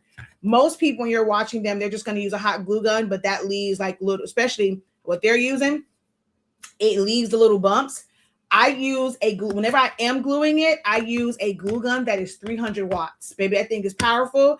I don't use cheapy glue sticks. I'm using really quality glue sticks that have a high melting point so that when I go and I'm using it, it's not solidifying in 2.5 seconds. As soon as it hits the paper, I have a lot of working time. And when I put my backing on, I'm able to smooth that thing out. You are not going to see any humps in the lumps, and you're not going to see any lumps and bumps from glue on my items because I use, like I said, 300 watt glue gun. I'm not using a little cheapy 80 watt Dollar Tree, Walmart, the cheapest of cheap from Amazon. My glue guns cost anywhere from $75 to $120 some dollars. And I use really good quality glue sticks so that I don't get those little bumps and things. Okay. So that's part of it. I also use, but I mainly use liquid glue. Now, you guys have probably seen me make some, and I will use like tape runners. I will use hot glue for the sake of videos because I know that if I show the process of painting it on, which I've done some where I'm showing like me brushing it on, y'all will probably be like, y'all gonna go to the instructor that's telling y'all how to do it the easy way, because in y'all mind it needs to be done quicker. For me, I like quality, so I choose to do it that way. I prefer liquid glue. It's a better bond. Let's say it's so many ways that you can do them. There's not one way of doing it. Whatever supplies you have, start with that. But once you decide that you want to monetize it, you want to choose the method that matches the quality of your brand, what you want to put out there, if that makes sense. All right. So, you can use anywhere. I never use a 28 pound. Some people will use the 28 pound paper, but they're also going to laminate it. So they're okay with using the 28 pound because then they're going to put a 3 mil or a 5 mil laminate on top of it. So what is your process? All right. You determine, how you want to do that, but there's no set weight that you have to use. What does your printer handle? What does your cutter handle? And whether or not you want to do extra steps like laminating. If you're going to laminate, I do not recommend using the heavy weight paper, because if you're going to print, laminate, and then cut, you're now trying to cut through a thick laminate and thick paper. May not be give you the best result. So if you're going to laminate, I do not recommend that you use heavyweight paper or do a lot of testing to figure out what's going to be the right blade depth, the right pressure. If you have to do 2 passes, you have to do 3 passes, 4 passes to get through it. You want to test that out first. Okay. My phone went out. I got to go back on here so that I can see your comments over on Facebook.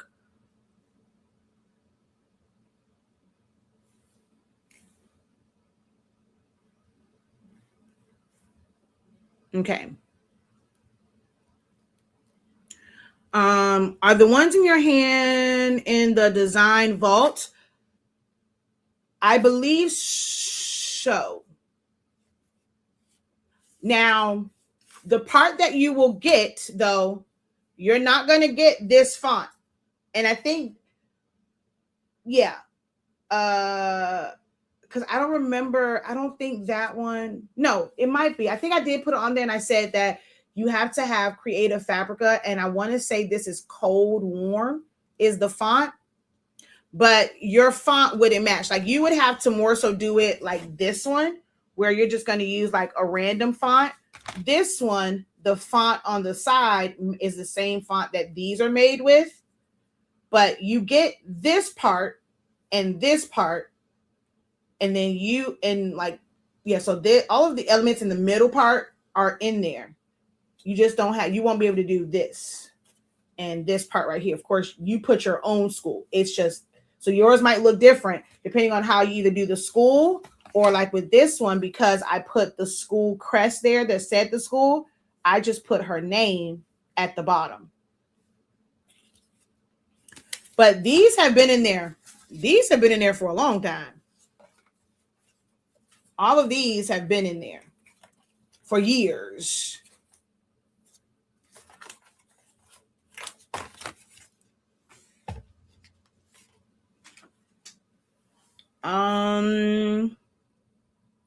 Okay, let's go back up. She says, I'm guilty. I'm not sure what that was for because that was a while ago. That came in at 306. It is 326. And you didn't charge what it would cost today. Well, that one technically was my niece, so I ain't get paid for that at all.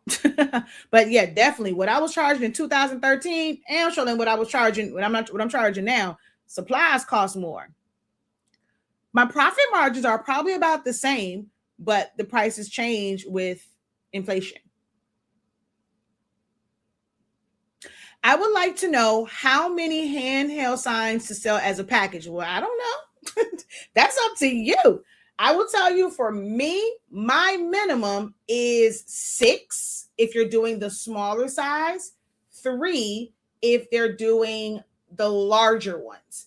I don't put them together as a package because if they want more, I don't want to have to do separate listings or do like, this is the baseline. And then if you, because they just want to add on 2 more, like let's say it's 6, they really want 8. They'll just need like the minimum that they have to do when they're on my listing is for that small, they have to put 3. That's the minimum. 3 is the minimum. But if they want now like 4 sets, they can just put 4. So I personally don't do packages.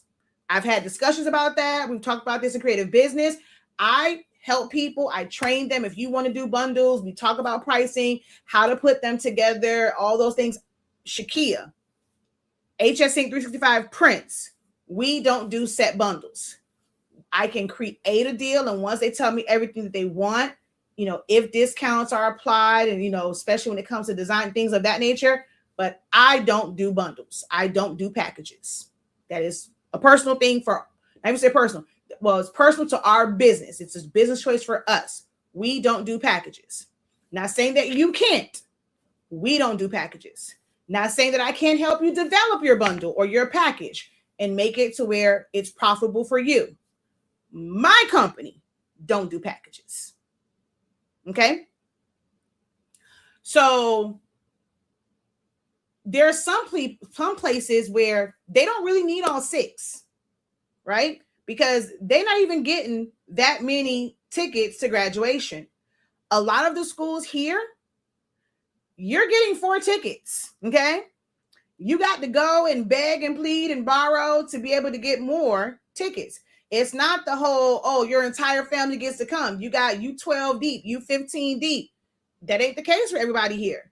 There are some people where they're like, okay, well, if it's the minimum, I have to get 6, I'll give them away, but it's only 4 of us going. It's only 3 of us going. And it's like, do I really need one for the little kid or whatever? They don't need all of them, but they're forced to get them because I'm not making them. Or if they are adamant on they only need 4, I charge you more. I'm not about to go and make 4 of these for that same cost because it's just a waste of my time. So I have had some people, they pay the upgraded fee to get less. Yes, that's a thing. You are going to pay more to get less because if I say my minimum is this, it is for a reason. So if I now have to make less of them, you have to pay a fee for that. Yeah. So don't people that be like, it's most of y'all learn from people that tell y'all give more and give this. Who? You're gonna get less and you're gonna pay me more and play them games. If you want one, the cost of that is absolutely through the roof. If all you needed was one, you're gonna pay a premium for that one, right? But for small ones, I never do one. If you want one, you can only get my larger size, and it's a premium cost to get one. So figure out for like, if you're going to start locally, what's the average number of tickets that schools give out, and maybe start there. As far as like building out some type of bundle or package. Once you are making them and you're seeing what the process is, you'll be able to determine what your minimum is, and you're going to bundle that together. So you may have a price that says, for 6 of them, if you're doing small. Well, I don't know what type of printer you have. The reason why I do mine that way is because I print to 11 by 17 paper. So for my small, I max out 2 to 11 by 17 sheet of paper. Now, if you're printing them 1 by 1 on 8.5 by 11, you're going to have to determine that. Now, I can help you determine the right way to do that if you're in my creative business program, but you're going to have to determine that part for yourself. I print to 11 by 17. I don't print nothing on 8.5 by 11. I'm going to maximize my time. Like, I'm going to maximize my effort. So I'm going to put it on 11 by 17, and they get 2 on there. So you will have to determine, with you making it, how you're going to print it out, cutting it, how many machines do you have, what's your capacity. We've been talking about capacity in our creative business program because that's really important to know how successful you're going to be. You got to know what your capacity is. Once you determine that, that is how you're going to determine what's going to be the best number to put in a package.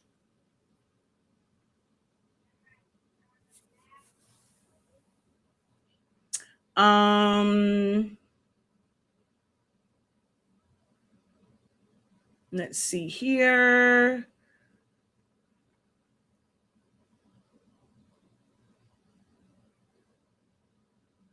I'm out of focus.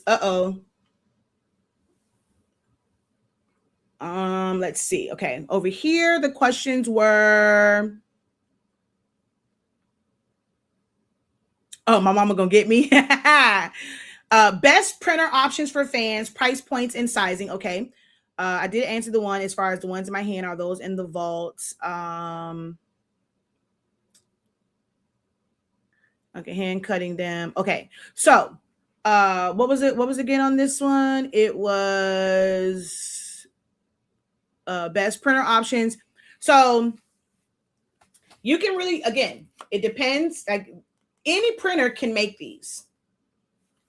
For me, I'm always going to say, if you're in business and you're doing this as a business, you need a printer that has 4 separate cartridges or 4 separate, of course, when it comes to EcoTank, they're going to be 4 separate chambers. If you have a printer where there is 1 black ink and then 1 cartridge for color, you don't want to do that in business, because if you have something like, let's say this is going to use a lot of cyan and a lot of magenta because there's a lot of purple here. Like, there's barely any yellow, but if I end up printing out too many of these, it's going to say that the color is like, it's empty because it's using up so much of the cyan and magenta, but it's not using a whole lot of yellow. And there's times where you're going to do something that has a whole lot of pink. You're going to print those. That's going to run out because that cartridge only holds so much of the pink ink or magenta ink, and it's going to run out. But when you have individual channels, whether it's cartridges or, of course, using an EcoTank, you're able to just replace that one color. So that's going to be the first thing. If you're going to move into doing these for business, you're going to monetize it. One of your first investments needs to be some sort of printer. If you already have a Lexmark, you have an HP, or any of those that only have 2 cartridges, you need to invest in something that has at least a 4 color channel, like four channels. Each one has its own line. Okay. That's going to be your first thing when it comes to printers for doing, especially something like fans that are heavy on ink. You using pigment ink or dye-based ink is up to you. At one point, I was exclusively dye-based ink. I mean, child, please. Pigment ink. because I have my Epson 7720s, my 7710s, my 7620, my 7610s. I am a pigment ink girly because pigment ink is waterproof no matter what you put it on. So with me using matte paper, it's still waterproof. Photo paper is waterproof when you're printing with dye inks. So if you have a dye-based printer and you are printing on coated paper, it can get wet and it's not going to run, which is why you can print with the 8550, things of that nature, 1500, 15,000, 2800s, 48, 47, whoever, whatever, and it'll be fine. I have gotten 2 Canon printers that are dye-based inks. I love them. Like, that's what I print my booklets out with. Okay, I print my booklets, and this lighting don't do this no justice. This little ring light, because that's not the color of this. This is a really nice, pretty chocolate brown. But like my booklets, like my passports, little coloring books, I use, whenever I'm using photo paper, I'm using my dye-based printers because they come out a little bit better. You have a little more shine and sheen to them when you're printing them out on the glossy photo paper compared to the pigment ink, because it sits on top. It's not like, you don't really get, it's almost covering the sheen of the glossy paper. I mean, this one got a lot of gloss to it. I can't even say it because this does have a lot of gloss to it. And this was printed with my Epson printer, but this is also printed with Honestly Speaking ink. When I print from my Canon that has pigment ink, I don't get as much sheen and gloss to it from my Canon pigment ink printer. But Honestly Speaking ink is really great, and it be doing what it needs to do. This was printed with our brand of pigment ink, Honestly Speaking pigment ink. Okay.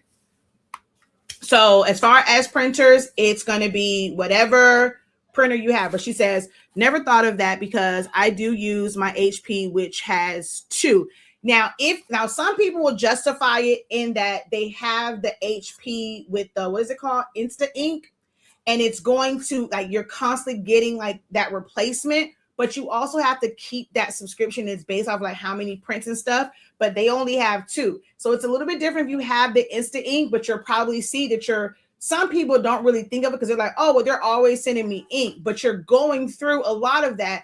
And the time frame, like, to go and like change it, like, it's not a long, but you're doing that too many times, it messes up like your flow. And it's not just like printing out. So if you have Insta ink, you may not realize it as much as someone who has to go out and physically buy cartridges.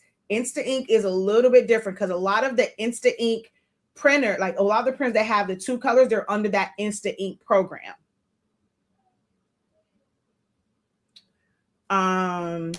So yeah.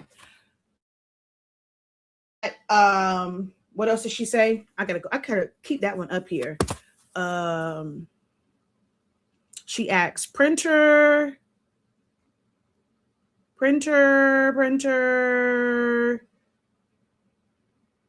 options, price point, and sizing.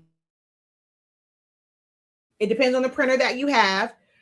Like my Canon printers don't have the same margins as an Epson printer. That's one of the downfalls of now having, like, Canon printers are my like tank printers because the margins are different. Epson printers, just by default, like, they have a really thin margin. They give you more print surface. The standard margin is only 0.125 around the edges, whereas a Canon is 0.25 around the edges. So it's a really thick margin. So you are now limited in how much space you have to be able to print. So that's going to determine the size of your fan. If you are someone that only has a small format printer, you have to consider your registration marks and your print margins. So if you're going to hand cut it, you get a little bit more space, but you also have to hand cut it. If you're going to use a machine, you have to think about like Cricut machines. It's going to tell you, like, Cricut is telling you what your max is for 8.5 by 11 inch paper. You can't go outside of that. At least with the Cameo, I can go outside of those registration marks and it still prints, and I only have to snip away a little bit. You can't do that with Cricut Design Space and with Cricut machines. One, your bounding box is a full box. Or no, did Cricut change to the corner boxes. I know one point it's like it was all the, but I know with the Cameo like V5, it went to the full boxes, and I can't stand that. So that's going to be the determination for your sizes, your printer, and what your cutting machine can handle if you're cutting it. So we offer technically like 4 different sizes. We have our smalls, whatever size I can fit 2 of these. So these are all smalls, but they're also different because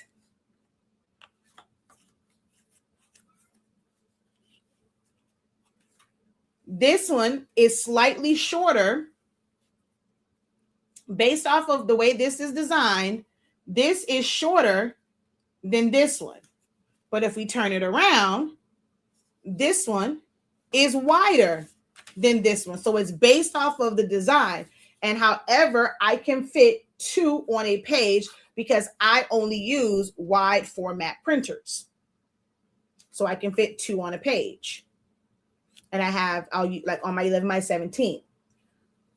We have, well, before I had the 24-inch printer, and I can print my 12 by 18, but I also have to hand cut. Well, I can still print the 12 by 18 on this one as well, but I have to hand cut those if I wanted this size. I don't really advertise that one. So that's like the small, large, or like medium type like ones, and I can go look a little bit bigger. And then because I have a Roland BN20, I'll do like my 18-inch ones. That's the largest size that I do. And those I have to pretty much hand cut regardless, because even if the Roland cuts the adhesive vinyl, once I put it on foam board, I still have to hand cut that anyway. So we offer 3 different handheld sign sizes. Okay. That's up to you. On what size you use, like what size you make them and how you have your business set up. But that's how I do my size. So I don't have a set size for these. Every design is different. So we look at this one, and this one might be the same height. So yeah, these 2 are the same height, but they're not the same. Are they the same width? Kind of, sort of the same width. But if we look at these 2, they're not the same. And then this one, her circle is wider. Like this is different. Oh, wait, wrong way. This is different than this one. They're both from the same baseline one, but this doesn't have like this extra piece here. But the width, I couldn't go past like that width. So this one is shorter than the one in the back.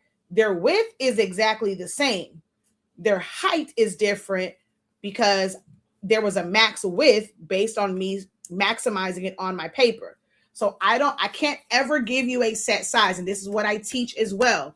It's going to be based off of your template, your design file. Sidebar, call me a hater if you want to. I really don't care because y'all don't pay my bill. Well, kind of, so you do pay my bills. That's wrong because y'all do pay my bills. We got to take class and stuff. But for the people who are going to complain, y'all can call me a hater all you want to. I'm going to say it like it is. Some people, when it comes to designing these templates, are designing them for what looks good on their screen. They do not even make fans. I asked somebody in a group, did you print this out to make it? She was like, I don't make these. I just create the designs. I mean, thin air. No cut. You're going to cut this with the machine and that part's going to get cut off. You don't even have any space to like glue it. Like it's a fragile area. It's a compromised area. You designed this and it's not ideal for cutting. Like, who did you make this for? Then I'm seeing the ones where they got senior or they have grad going all the way across. They got the people leaning to the side like this. They also added Polaroids to it. You've made this design where it has all this stuff. Once you go and you max it out, it's going to be short as hell because you made it so wide and it's not proportional to like the height. So now you got a fan that looked like you should be Actually, somebody did do that and they held. And I say, oh, look at the cute little baby fan. It's about a good 4 inches. That is definitely just a little mini sign. That ain't fanning nothing. It's a mini sign. It was so cute. Cause she literally had to hold it like this. She had the little stick on it. She was holding it like this. It was so cute though. It was really, really cute. Some of these designs ain't made to be fans because y'all got too much going on. And if you've never printed it out, you will never know that. There are some people now, they just feel like, oh, the digital world is the best. I'm going to make all this money. But because they have never printed it out. One more people that I love is, what's her name? She do it like this. Crafting with Belinda. She doesn't really do the end user stuff. But for her templates, Belinda prints her issues out. She cuts her stuff out. She knows the size of it, okay? Crafting with Belinda. She does the work. It's a lot of other digital folks. They just making it and they're not cutting it out. They're not printing it out. And when you get it, you sell it to them. And because you're not responding back or you block them when they ask a question, they coming over here to me. So a lot of y'all, I have y'all templates because they had to come to me for help. So they sitting in my database and I'm like, oh, these so cute. No, I'm not stealing your stuff because, baby, you ain't got to worry about me taking your stuff, your ideas, because, baby, I've been coming up with ideas. It's stuff that's mine and I'm the pioneer of it and people have been using them. It's one design, seeing all the variations of my flag one and my one that is, hold on, I'm going to go back to this real quick.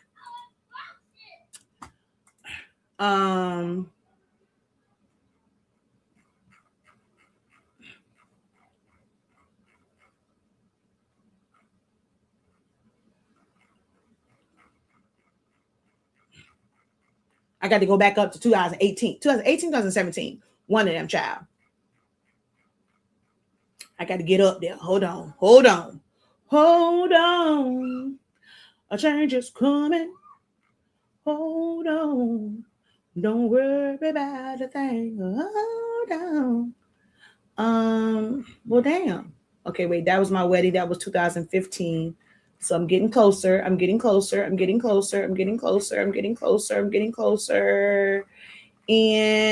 okay, right here.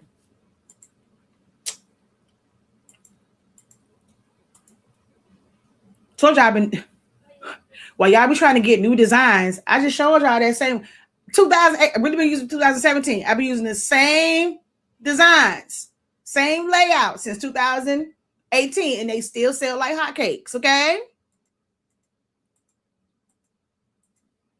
Oh, wait, no, not that one. This one right here.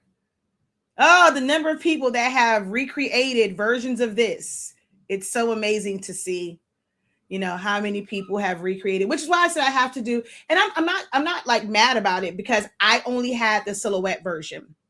So someone originally took it and they made a Photoshop version of it because I did not have a Photoshop template because I didn't create it there and I didn't really feel like converting it. And then now I've seen that someone has taken it and they have made a Canva version of this. So I got to kind of put mine out there. That one. And these are not mock-ups. These are the actual pictures. These are not, again, hear me when I say, these are not mock-ups. These are the actual fans. But when you know how to take pictures, you know how to arrange them, and you know how to add shadows and know how to probably take them, it looks like a mock-up. And I don't have shine on this because this is not glossy paper. I use matte, but that's just how great. Back then, I wasn't using Honestly Speaking paper or Honestly Speaking ink, but I use pigment ink, and those are matte. It looks amazing. Okay, those are not mock-ups. I like to pat my little self on the back. All right.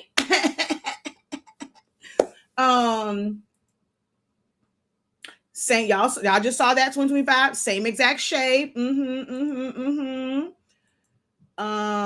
did I introduce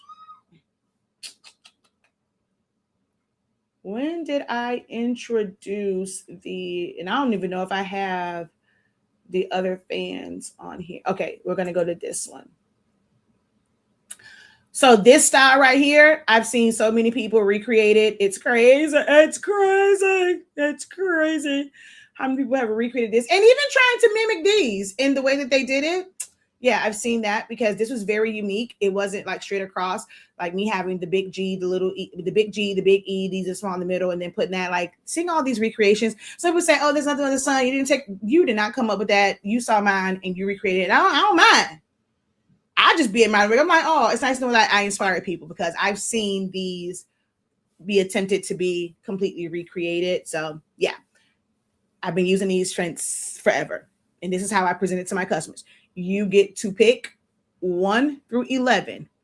And if you want something different, you're going to pay me more for a custom design. But these are set up. I drag and drop. I change the name. Keep it moving, shawty. Yeah. Okay. Let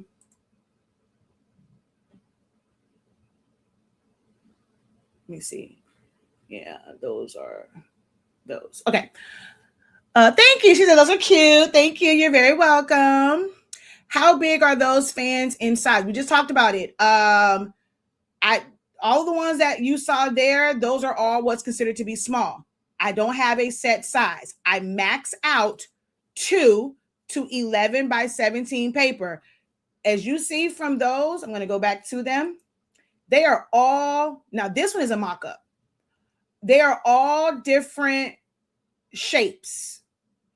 So the sizing is going to be different on them because they are all different sizes. Actually, no, I meant to go back to this one.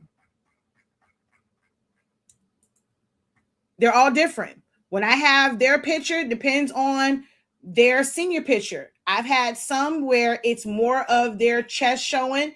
For some, it's less of their, their headshot showing. So it just depends. There is no set size. Once I design them and put them in, I size it at that point to fit on 11 by 17 paper. So I just said that. So someone asked, do you have Canva guys, Canva templates for drag and drop for sale? I don't do drag and drop. I don't provide like the templates and stuff like background designs and things where you can change the color. One of the things that I am doing, and I'm going to do that tonight. If you want to see the process and how it's done, if you're interested in selling like templates and things of that nature, in my creative lounge, I will be converting my silhouette. I design in Silhouette Studio.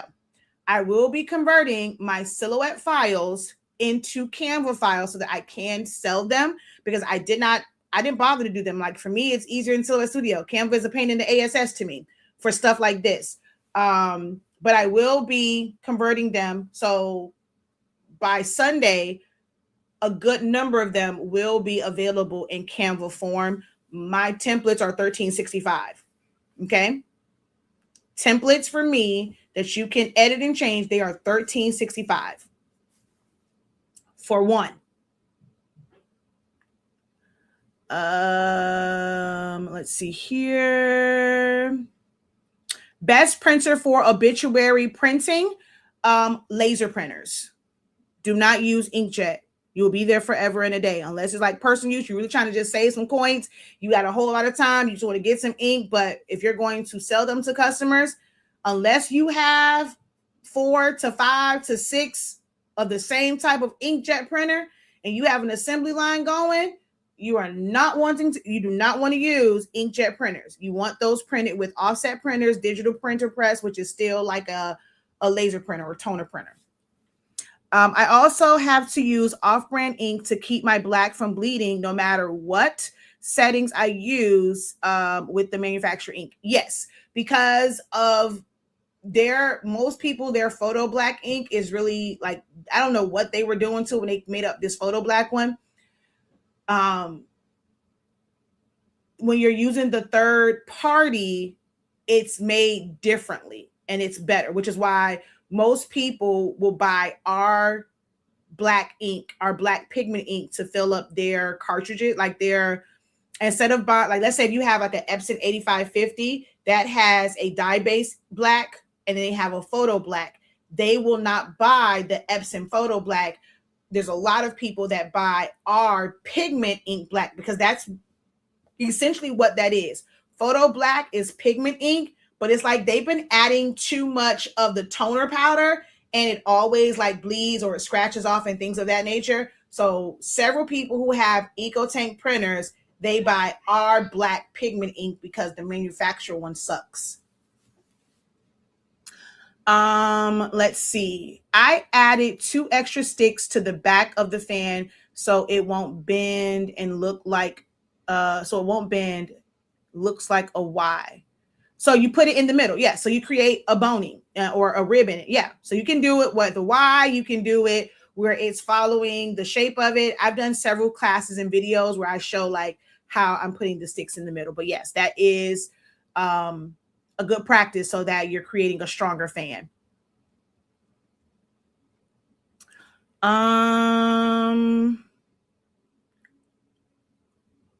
I will pay $13.65 because I know you did the work and it's formatted correctly. That's hello. As long as you know, baby, I format it correctly. Okay.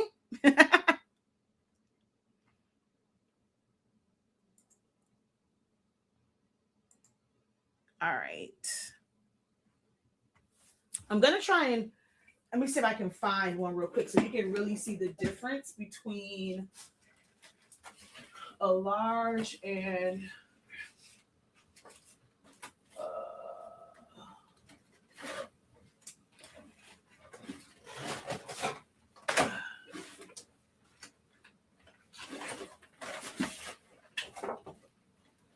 this is why I'm a hoarder and I don't throw stuff away because they come in handy for classes sometimes.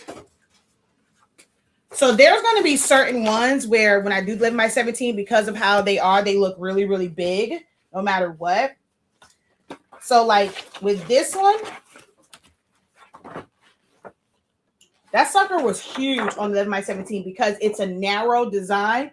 So with the height, this sucker was huge. But most times I'm printing 2 to a page, 2 to a page,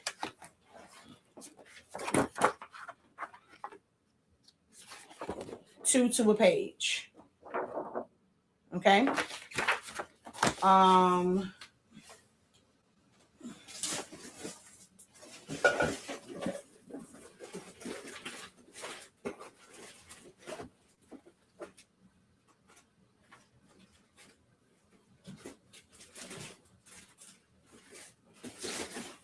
Where are all of my fans?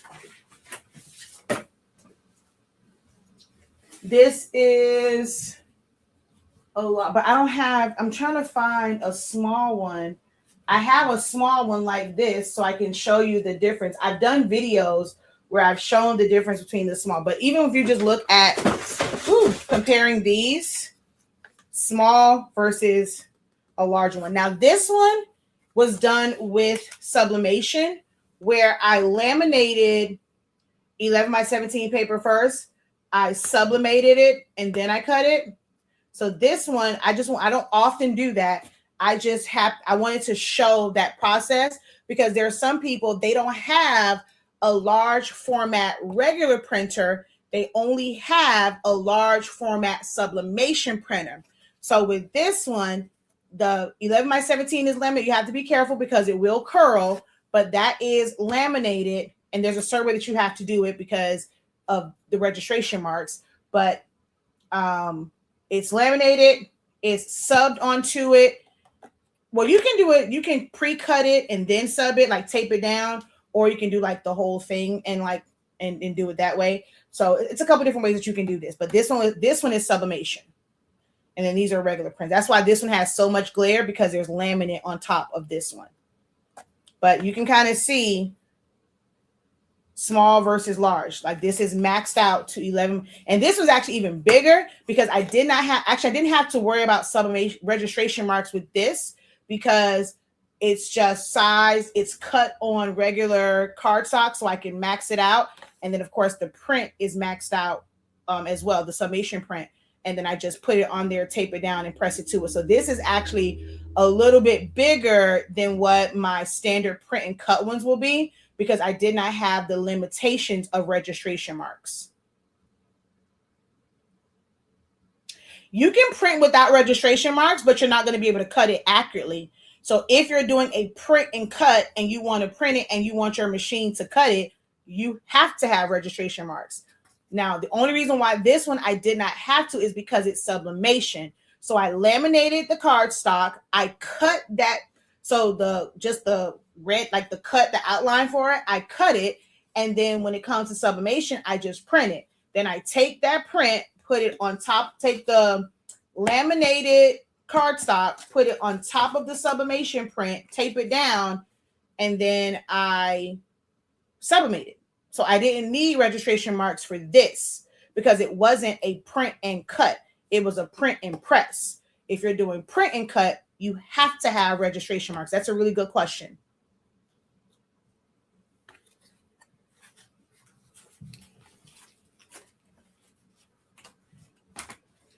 I have a whole stack of fans and I don't see not a nary one of them. Because every fan that I make, I keep an extra of it. And I don't see none of them.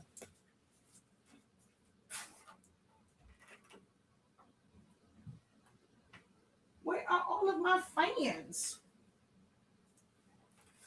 I don't see not a nary one.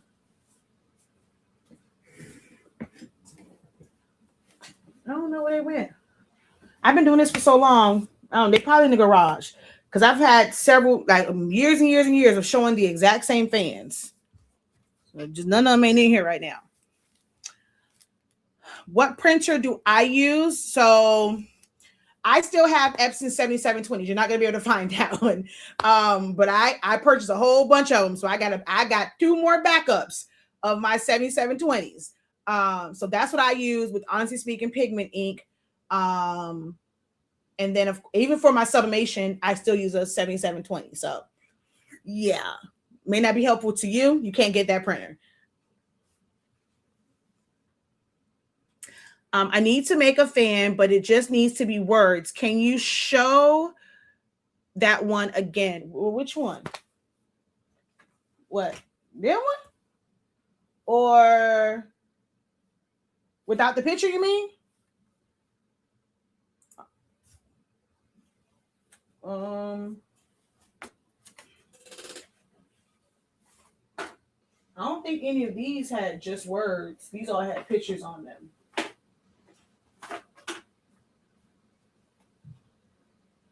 Yeah, these all had pictures on them. So I'm guessing you're talking about this one.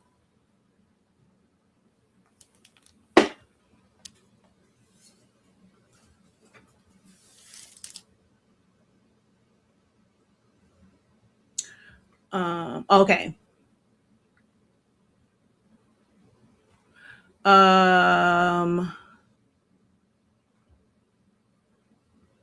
Which colors I use because of my 17? I have cameos, regular 12-inch cameos.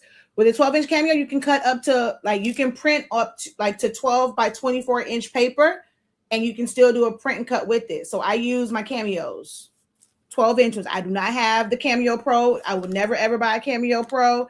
I have a Caesar 24-inch one, but it's harder to use that one because it doesn't have a stand. I don't have anywhere to put it, and I don't do anything that's like just vinyl and I can use the roll holder. Like everything that I'm doing, I need space, and I don't have space for it. So that was just kind of a waste in getting that. And I didn't think about that ahead of time. It was like, I'm always trying to educate people when it comes to getting these printers, these cutting machines. Speak with someone. Be like, this is why you want to be in a community and in a program, in something where you can get feedback and you can get questions. Like when they come up for you and you're asking that in certain groups, you're going to get the right answer to like make the right decision. My Caesar 24-inch is like a big old paperweight now because I don't have the space to put it on a dead. This table was meant for it because I got it from Amazon. It's like it collapses and it's just enough space for it. But if I just put that there, then I don't have a workspace. So that particular one was too much for my needs and the spacing that I have. And it didn't really have a stand before. I think now they kind of have one. But for what I do, like I said, if I was doing print and cut, I'm printing to longer paper. So it would have to sit out very far from a wall in order for the mat to feed through, because I really don't I don't personally buy 12 by 12 mats. All the mats that I purchased are 12 by 24. And like it's the bigger ones. So my season one, like getting a 24-inch cutter for me wasn't worth it, except for like my rolling, or actually I have a 32 cutter. My what's the other one I have? Is it Vivor? One of them, but it's on its own stand. But I don't do print and cuts on that. My rolling does print and cuts, but it comes from a roll. I don't do it like on just regular sheets and with a mat, so it's different.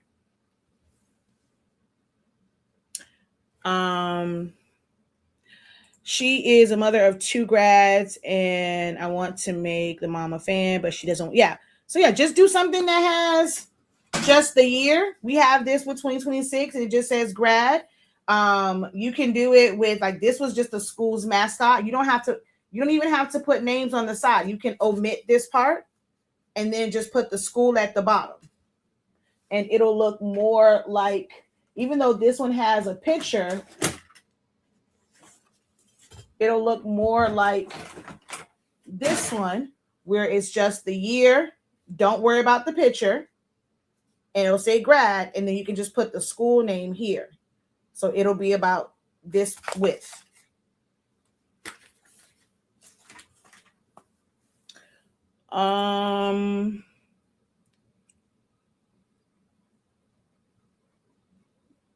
Let's see. Where am I missing any of the questions? Okay, there. My 7720 has been getting a lot of paper jams lately. I'm scared it's about to go. Ooh, yeah, that sucks when you get no matter what size paper you're using, you're getting the paper jams. How often do you clean out dust and take like the little blow inside of it? See, I maintain mine. Mine gets thorough, like they get, it's on a maintenance schedule for cleanings and blowing it out and making sure there's no paper and stuff in there, making sure there's not a lot of ink buildup on my gears. Like I take care of my babies because I don't want them to go out on me. So I do a lot of maintenance on mine. I treat my desktop printers like I treat my bigger printers, because when it comes to the bigger printers, you have scheduled maintenances that you have to do on the bigger printers. I treat my desktop ones the same way, and they get regular maintenance as well. I don't know why I'm blurry. I've probably been on here too long. All the kids are probably on the internet and it's probably acting crazy. So I don't know why I'm blurry.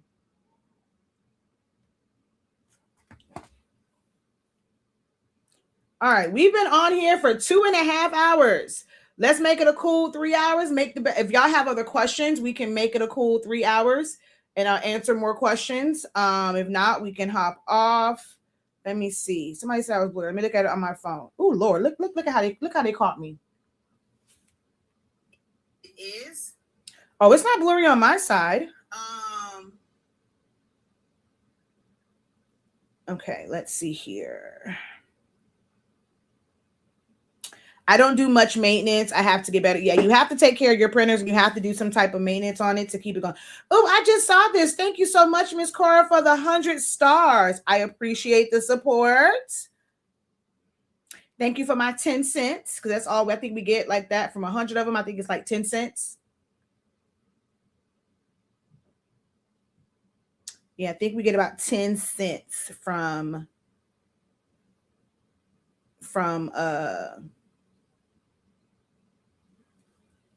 the stars. I think it's like 1 cent. No. Or is it 1 cent for 100 stars? Somewhere in there, child. Either you just gave me a whole penny or you gave me a dime. One of those.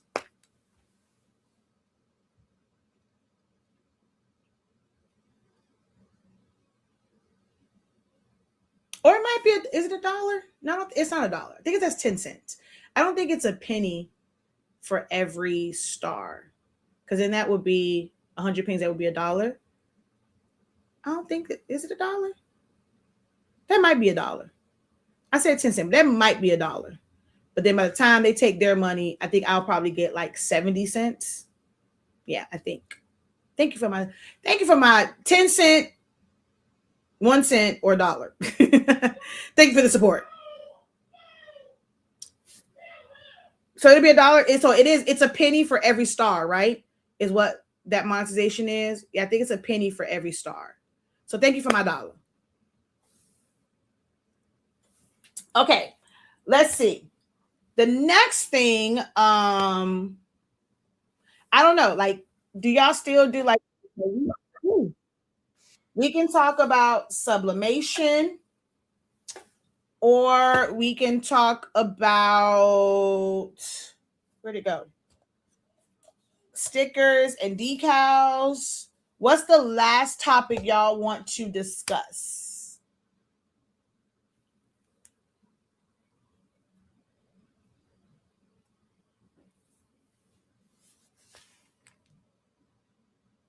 Oh, thank you so much for the 100 stars, Miss Loretta. I plan to go back and watch your old videos. Now I don't know how many you gonna watch, because the way I have unlisted a whole lot of stuff, I've unlisted a whole lot of things. So hopefully, if you want to learn silhouette, best place to do that is in our trainings, in our actual classes that breaks down Silhouette Studio and teaching you how to use it. And then we've like our design challenges. Also, it teaches you how to do like certain designs in Silhouette Studio. Our designing crash course, which is done in Silhouette Studio, highly recommend that. But a lot of things, like a couple years ago, I started doing mainly live videos.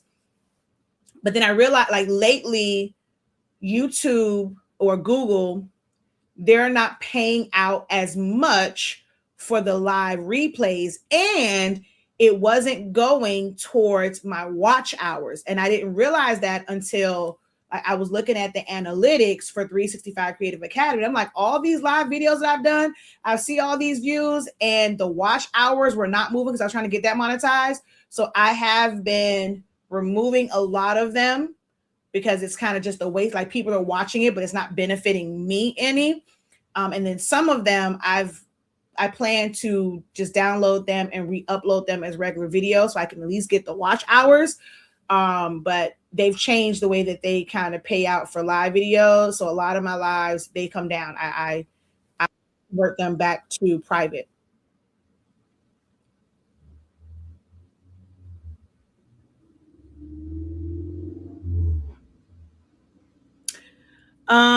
You've never done sublimation. Well, if you've never done sublimation, I would not recommend going out to get a sublimation printer.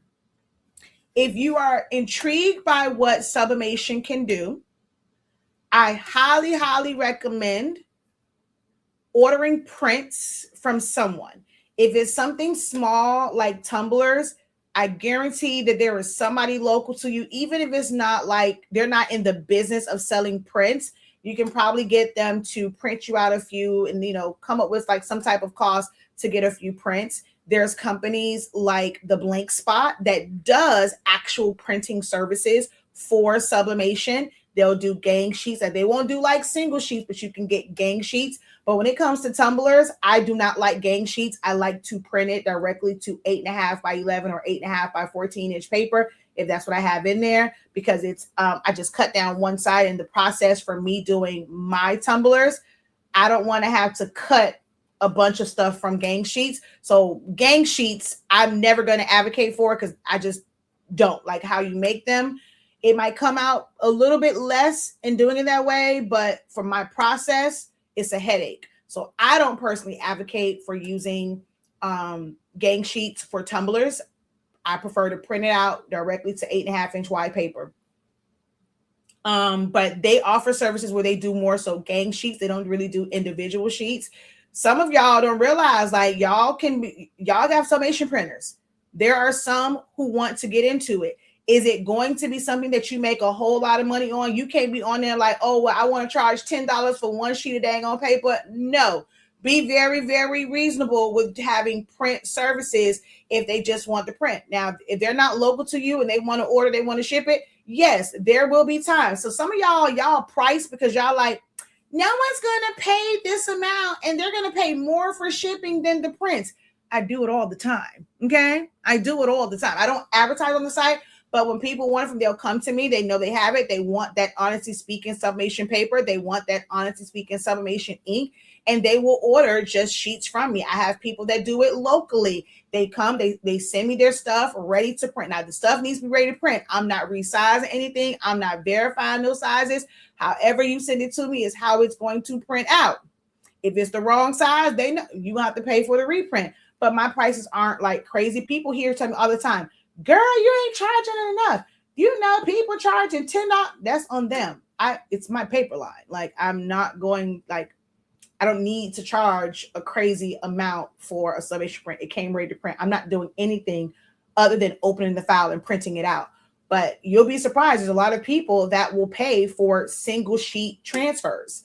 Y'all are sitting on money in that too, where you can act like when you're in these groups, the same people you're selling the templates to, you can be selling like your actual single sheet prints to them as well. Everybody isn't looking for wide format printing, where they're going to use it and they're going to finish it off themselves. So I would recommend getting sheets. You're going to create the design. You're going to submit it where it's ready to print.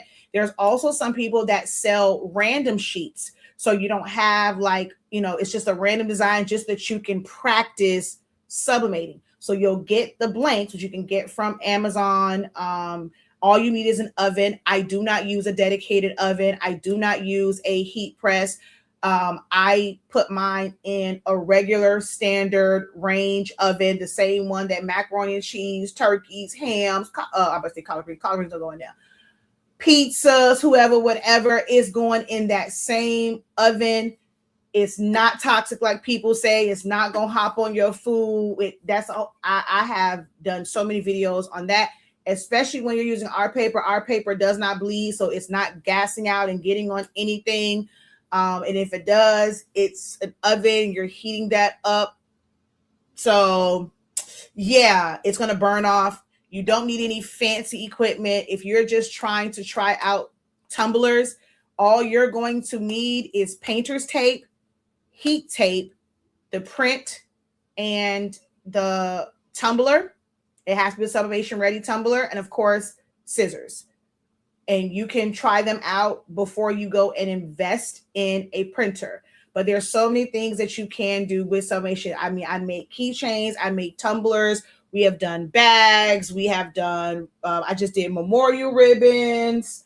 So there's a lot that you can do with sublimation, but don't feel like you have to run out and get it. If you already have a heat press or a heat source, order prints first and just order the blank items that you need and do it that way before you invest in a printer.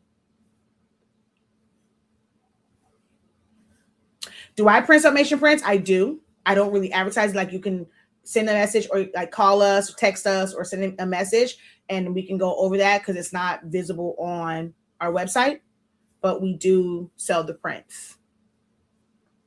How do you print larger prints on a smaller printer? So I'm not sure what you mean by how do you print larger prints on a smaller printer, because it's a smaller printer. So I'm guessing you're asking how do you do the larger projects in like the tape and tile. I'm guessing. Let me know if that's what you're talking about, divine favor and grace. Are you wanting to more so know how can you do larger projects when you have a smaller printer? Because you can't make it print bigger than what it is. Let's see. Oh dang, I really thought me rewatching the videos helped. Nope, I've come to realize it does not. That's why I have to pull them down. And that's why, and I realize I haven't done a commercial break. I leave them up sometimes because I have links on there. I want people to, I don't mind people watching it. It doesn't help me any in just watching it. But when I'm doing it and people see the value that I have, if they go to our website, they purchase something, they get a class, they book a one-on-one, that is where I make money from. The videos themselves, no, not no more. Sorry, I'm working. Did I hear you say you can use your pigment ink? No, you cannot. You never heard me. Oh, the black ink. Yes. The black only. Where for the photo black reservoir, you can use our pigment ink for the photo black reservoir only. All the other colors, absolutely the heck not. Do not do that. What's the best way to word and list custom shirts when you're able to offer DTF, sublimation, and HTV? Would like to create a price list that's not overly wordy. Okay. So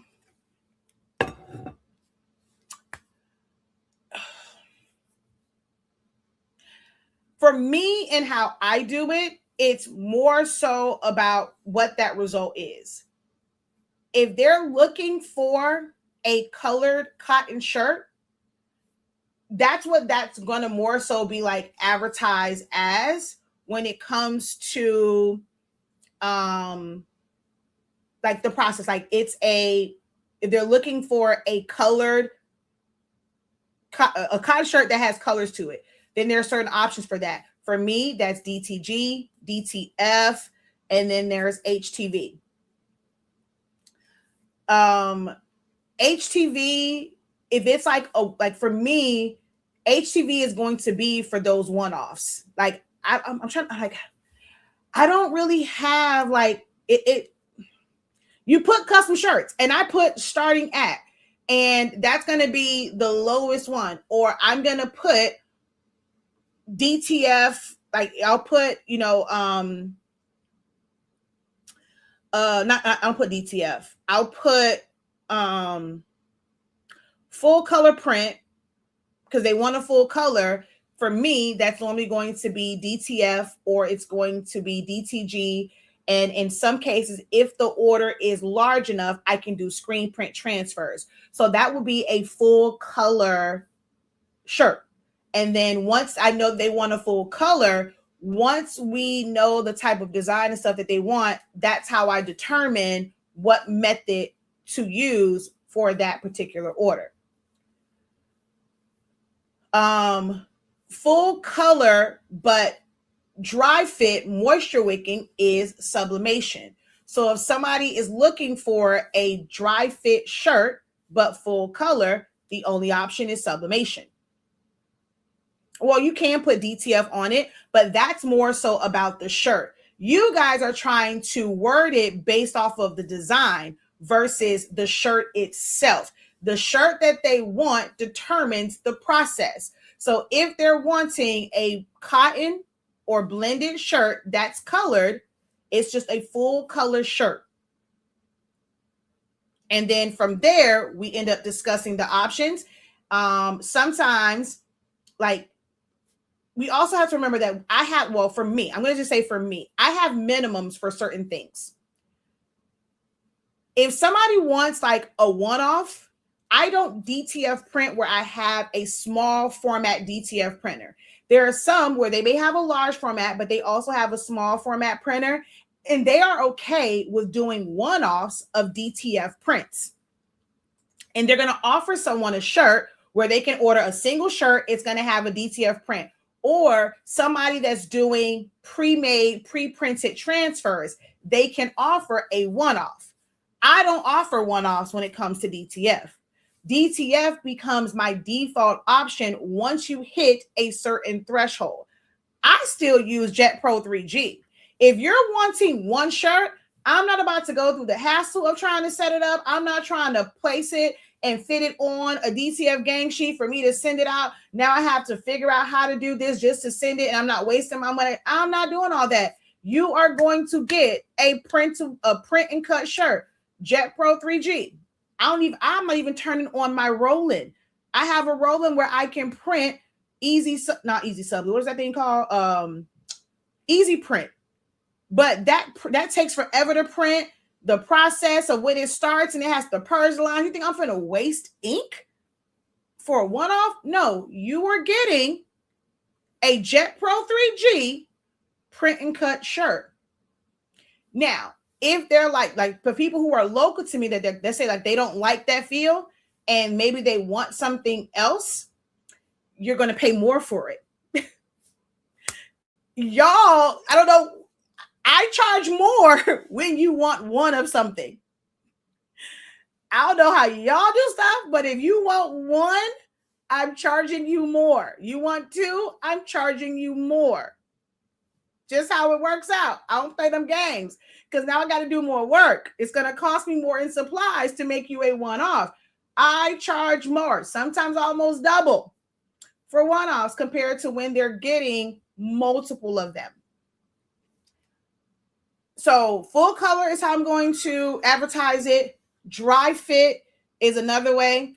And then when it comes to HTV, like if it's like single color and it's a small amount of it, or they want glitter, because no other process will give you the color and shine of glitter unless you're using like the screen print glitter. And even that's not the same. But if I'm going to do screen print glitter, your minimum is going to be 50 shirts. So if you're wanting a single shirt with glitter, that means I have to use HTV. So I'm not necessarily like, it's just like the type of design. It's about the type of shirt you want. The only time it comes to like the material used is when it comes to glitter. If it is a single color shirt that is like a basic design, if they only, or not even say single color, let's say they want up to 3 colors, like I have to layer it. If they only want one shirt, the only option is HTV. Because again, I'm not wasting time for a DTF print because I don't have a small format DTF printer. I have to order gang sheets.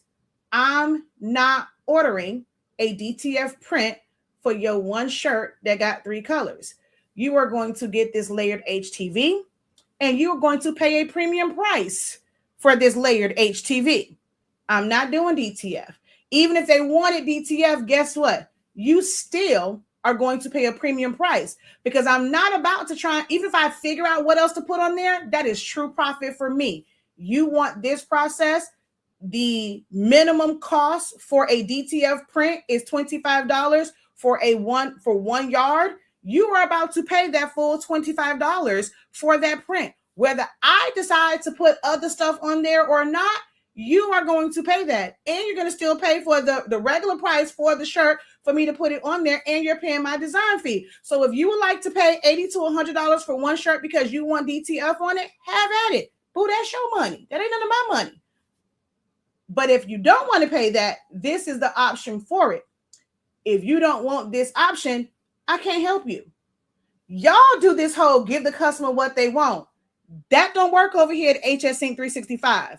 I'm not stressing myself out to give you what you want because you want to be cheap. They ain't got nothing to do with me. Y'all need to learn it ain't the give them whatever they want. That's why y'all stressing yourself out. Y'all crazy.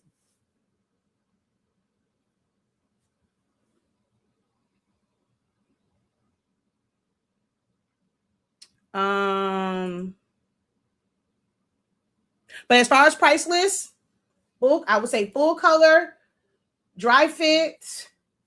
I call it spot color, or you'll do like single color shirt, 2 color shirt, 3 color shirt. And if you're doing singles and one-offs, you put that price. And then you need to figure out like, okay, let's say they're doing a single color shirt, but they have like, they want 25 of them.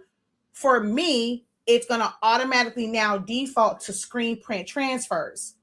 I have a separate listing for that. For the minimum for 25, there is a cost for that. So now we move into that range, and I have a price calculator that will tell them like how much it is per shirt.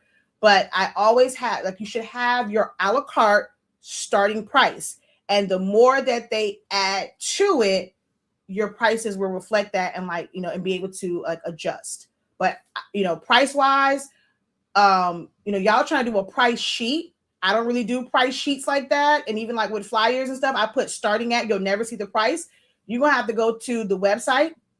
Like my recommendation would be have them go to a website. I deal in true customs. So other than like my pre-done shirts, like our Black Pledge, our the Blueprint, our Florida HBCU shirt. So hold on, I'm going to show you.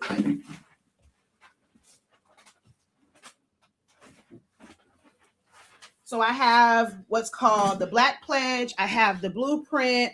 I have our Be Advised, I'm an extraordinary Black girl or Cocoa Queen. Like these are set designs and they have set prices. Our Florida HBCU shirt, they have set prices. So, and they're made with screen print transfers, but it's set prices for those because everybody's always going to be the same. It just depends on, like, the only thing that's different is like the color shirt that you might get. That is different because that is a product. This is a product. I can create a set price for this because it's going to either be this or it's going to be sublimation. These are products. When someone wants a custom shirt made, that is a service.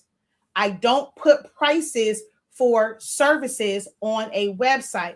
When I'm advertising, it's starting at, but once we go and we discuss, or you send your information and I determine like what all you need, I'm going to send you a quote that's going to have this type of shirt. This is this, this is this. And you're going to get that and you're going to choose which one you want. I'm going to create the invoice. You send it, I send it, you pay it. That's how we do our business. If that is not what you're looking to do in your business, then we have to kind of sit down and figure out what works best for you. If you can't quite figure that out, book a one-on-one session and we can figure out what works best for your business. But I don't put prices for services on the website. I send customized invoices and carts.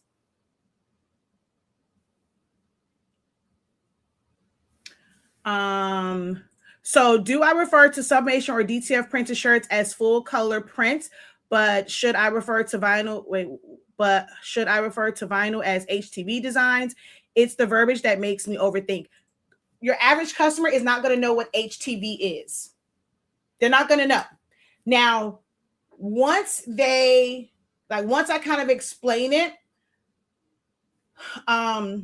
okay. I know I said I'm open to answering anything, but there are certain things that are really proprietary to how I teach, and it's ears out there. People don't like to give credit and stuff like that.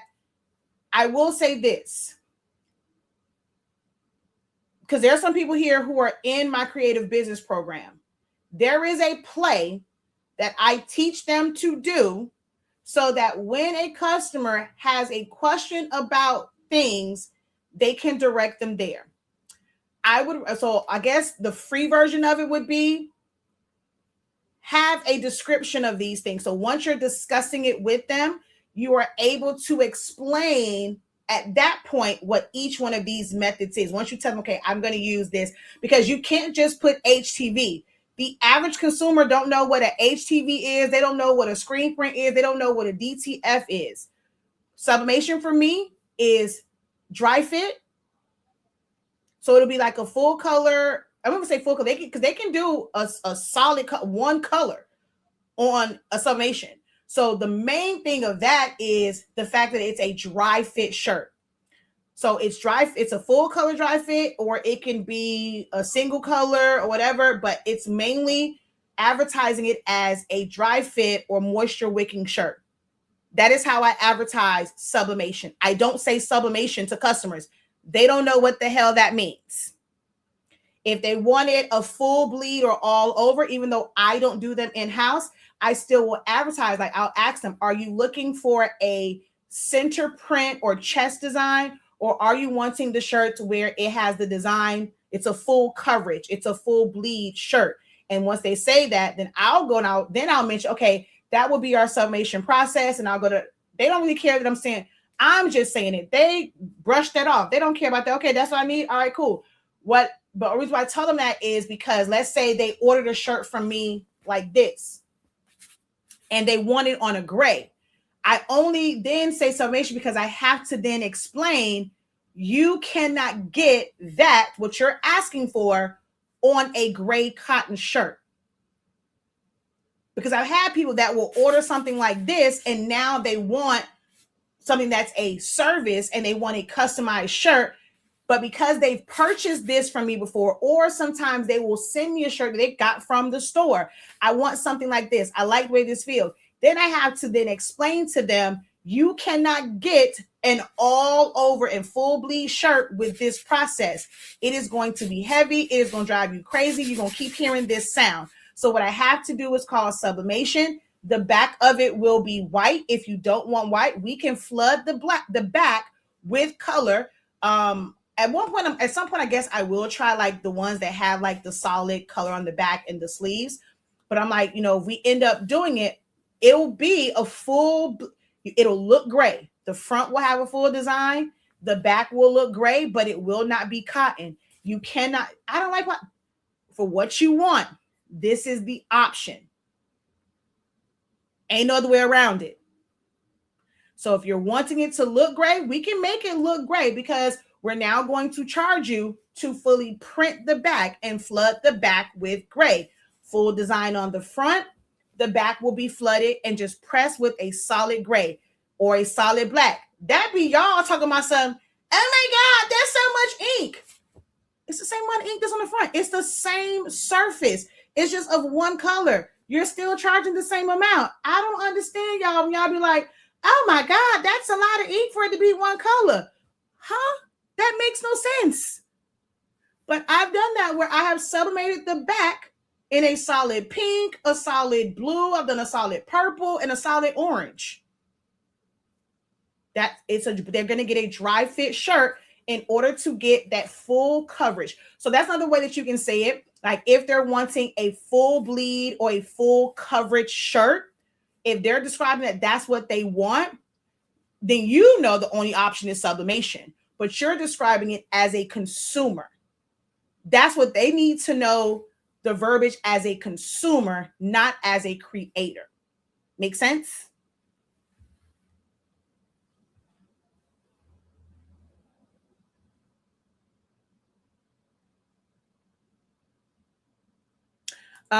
Exactly. I explained the options based on what their design or shirt preference is. Was wondering if I was working harder, not smarter, but I'm basically doing what you're saying. So where the work smarter, not harder part is how you're explaining it.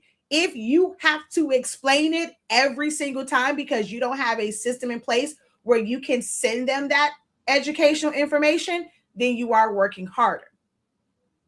But in that process of nope, you have to have something where either you're verbalizing it or you're sending them information and education on it. Yes, that is the way that I do it. I don't try to explain it in a flyer. I do appreciate the Jim of referring to the custom t-shirts as a service. Yes, it's not a product, it's a service. Okay, so let me see what was over here. Okay, so with you asking how to do, I'm not sure, hopefully you're still on Divine Favor and Grace. So it depends on what you're doing. Let's say something like a graduation stole. You don't have to print, cut, and tile. You can pre-tape.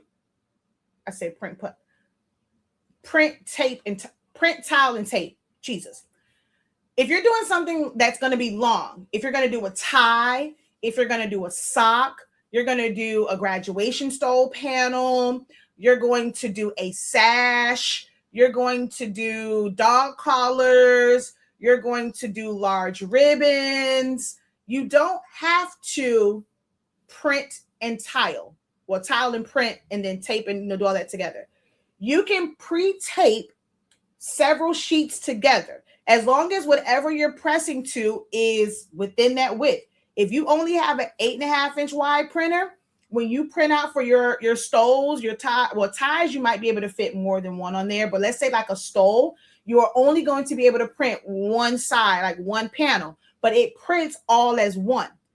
Every single printer, not every single Epson printer, every single printer, y'all hear me? If you got an HP, you got a Canon, you have an Epson, you have a Brother. Every single standard printer prints up to 47 inches long. You can do small banners with your HP. You can do small banners with your Brother. You can do small banners with your Canon. Every last one of those printers prints up to 47 inches long. Okay? So that means you can print for a stole, which you'll need anywhere from 30 to 30, 32, 30, 30, no, 30 or 35, 36. You'll print that out. You'll pre-tape the sheets together, adjust your settings, feed it in. It's going to print it all out. Put your tie, put your ribbon, put your sash, put your stole, whatever it is, tape it down. You're going to press it in sections because your heat press is smaller. But now let's say you want to do a full shirt, which I don't ever recommend. I saw Miss Cora on here, baby. I had to get her.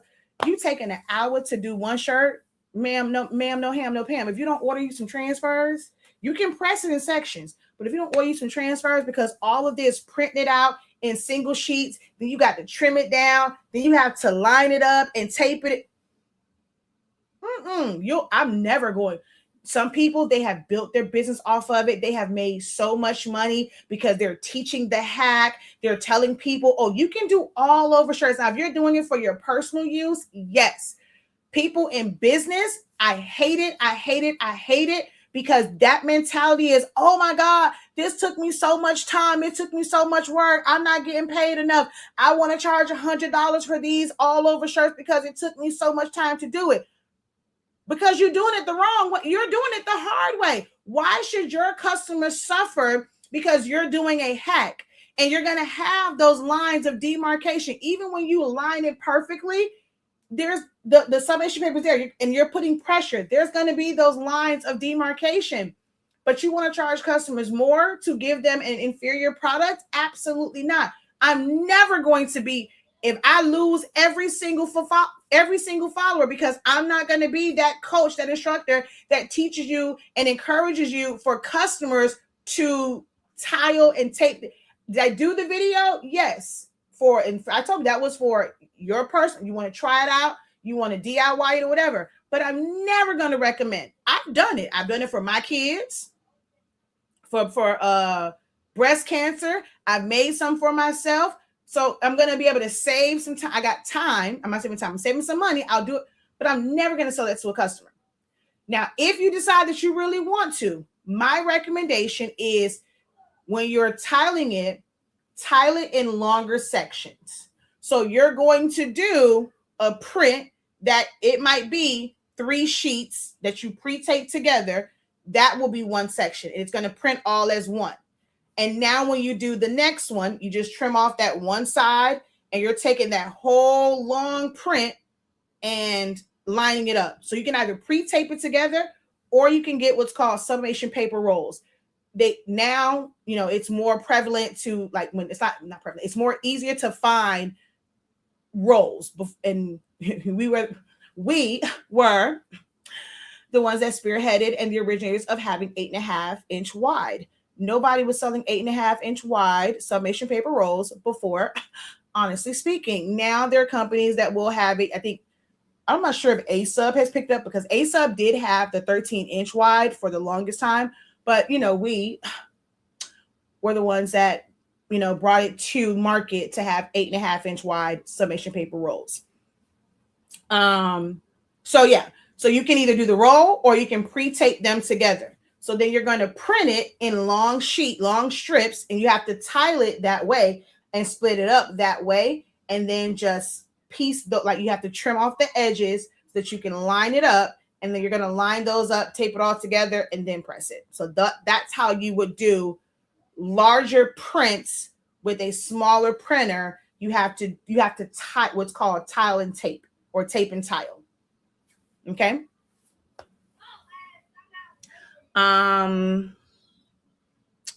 Okay, so with the current printer options for sublimation, which printer do you recommend? Epson SureColor F570, which is Epson's 24 inch printer, which will cost you, with extra ink, supplies, all that, you're probably looking at around like $3,000 total by the time you get everything. If you're looking for small format, Epson SureColor F170, which is the 8.5 inch wide one. Sawgrass 1000, Sawgrass 500. If you're looking for desktops, and then you can go into the big boys, the 36 inch, the 44, the 50, the 60, whatever. But I have no recommendation for any printer to convert. You will never hear any converted recommendations come out of my mouth since there is no longer a true, like a good workforce printer to do it with. So I have no conversion options. Now it's time to go into true ones. Or you can even get the brother one. If you want 8.5-inch wide, you can go with the brother one as well.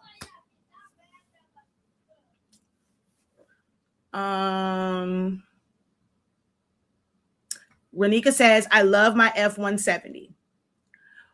What class do you have that we would go over things like this?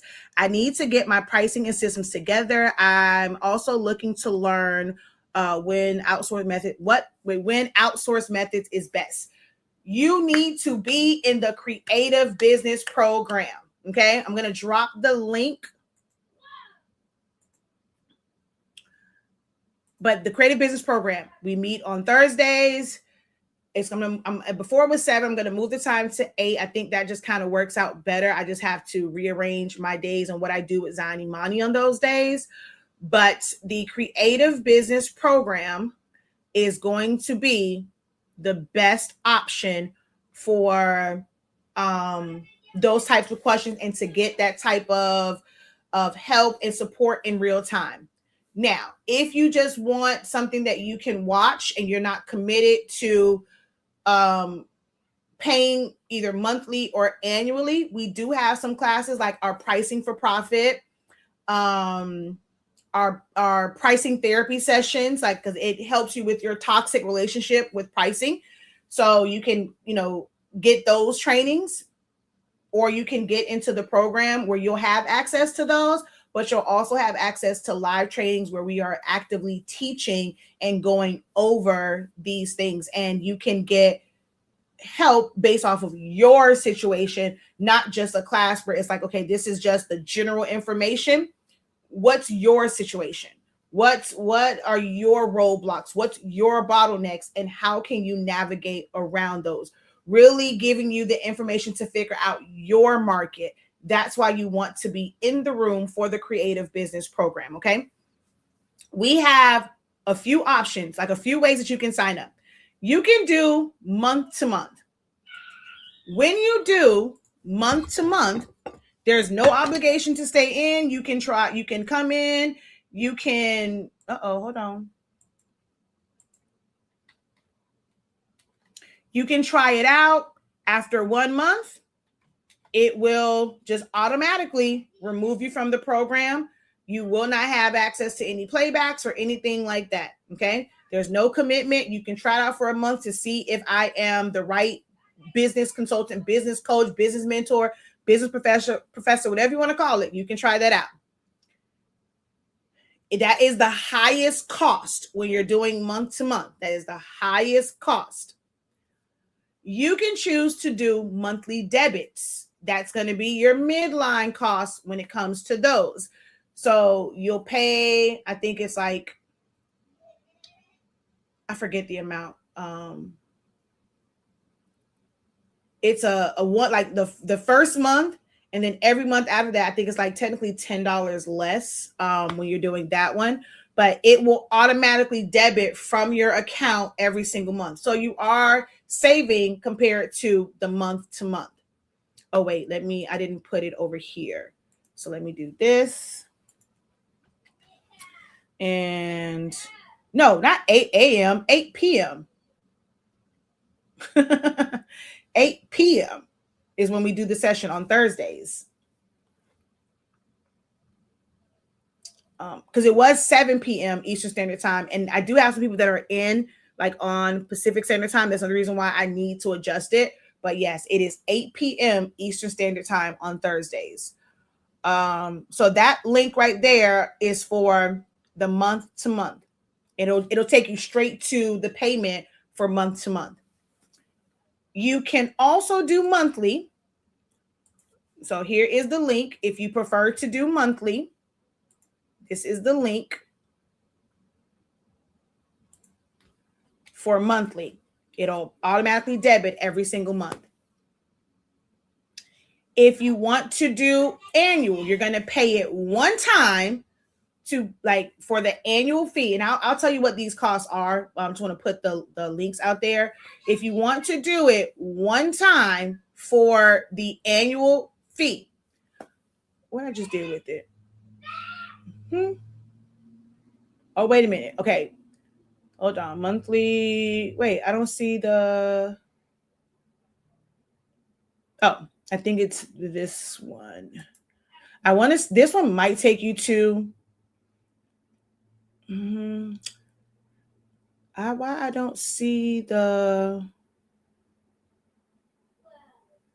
I don't see the one for annual. I see the buy now, pay later annual, but not the regular annual. Okay, I got to figure out where. I don't know where that link went. So this one right here is buy now, pay later, which means you can use Klarna, Afterpay, or Affirm to break up this payment. So you pay a little bit more because you are using buy now, pay later, but that's what that is. But then we also have an annual option where you pay that one time, like you pay it, and if you don't cancel it, it's going to renew the next year, but it's an automated like annual subscription. Or you can do in that, well, that's like you paying it one time. So you can technically pay it that one time and then go in and technically cancel your subscription, and then it won't debit again after 366 days. But if you don't, it'll debit again. But you're making a one-time payment. That's going to be the most cost-effective way when you break it down for being in the program for a year. That is the most cost-effective way. It's the least, like the lowest cost. All the others like a little bit more. But those are the options for the creative business program. Okay.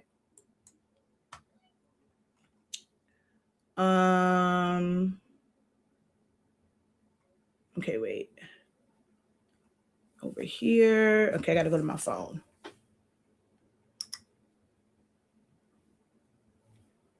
Okay, why are you not? I'm going to teach that, or I wish I'd have went straight to the 24-inch. Yeah, a lot of people. You have to think about the spacing for it, and make sure you have space. There is no cart for it, so you have to have a large enough table, and you have to have the space for it. If you can find one that's like on rollers where you can move it, move it around so it's not like taking up just so much space, but it doesn't have a cart. So you have to have a table, or you can get like the ones that you build, like the wire rack. It's like a wire ones, and they have on Amazon, and you can build that out and put it on there, because that's what we did with my 24-inch Canon. And then now you have shelves to store blanks, to store paper, to store ink. So that has shelves to it, but you have to figure out where you're going to put it at first, because that thing is huge. It is a beast.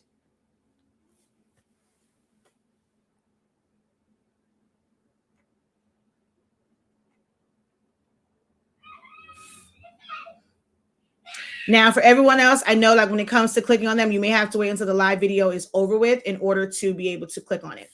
All right, so I'm going to end off real quick because I made it to 3 hours, but because some of you guys I'm going through, and I do see that some of y'all said talk about the stickers. So we did a print and cut workshop. I use, again, Silhouette machines. But when it comes to making these, any cutter will work. You can use your Cricuts. The new Cricut Joy has print and cut. So if you just wanted to do like 8.5 sticker sheets and do these, you can use the new Cricut Joy, because that now has a print and cut feature. All of the Epson printers all of the Silhouette machines have print and cut options. So whether you have a Cameo 12-inch, Cameo 15, Cameo 24, if you have a Portrait 1, 2, 3, 4, Cameo 1, 2, 3, 4, 5, all of them have print and cut options. So just have to have those, and you can print with any printer. This is a matte sticker sheet, but this is also printed with pigment ink. That's why it's still so vibrant. If this was printed with dye ink, it wouldn't look this good. If you have a dye-based printer, meaning you're in your bottle, the ink, like look at the yellow ink. If that looks like food coloring, you have a dye-based printer. You're going to want to use any of the glossy sticker, what I'm going to say sticker paper. It's called vinyl sticker paper or vinyl sheets, the printable vinyl. It's not really printable vinyl. Y'all can see it rips. But you're going to want to use that if you have a dye-based printer. So any of the Epson EcoTank printers, if you don't have a 16600 or 16650, you have a dye-based printer. Even the 8550 is a dye-based printer. You're not going to get as vibrant as colors as this with a dye-based printer because it is going to suck up that ink. It's not sitting on top. Pigment ink sits on top. But this one, you can. This is still pigment ink, but you can print these with a dye-based printer. And you're going to do print and cut. Whether you choose plastic cups or styrofoam cups.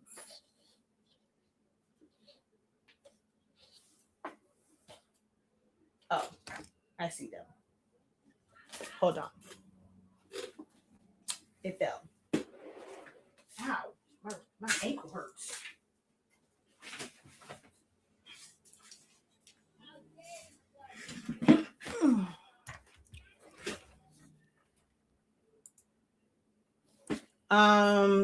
Okay.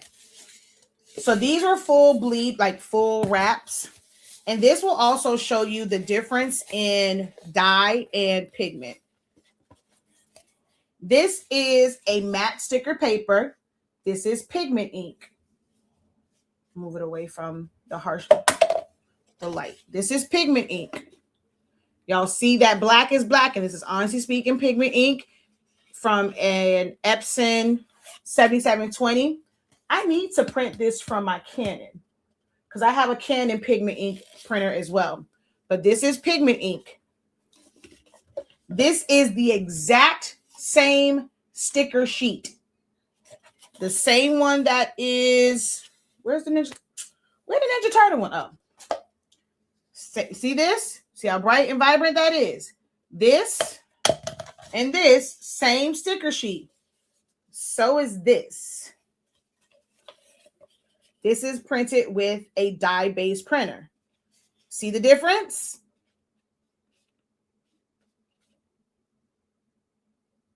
The dye is going to suck that ink up.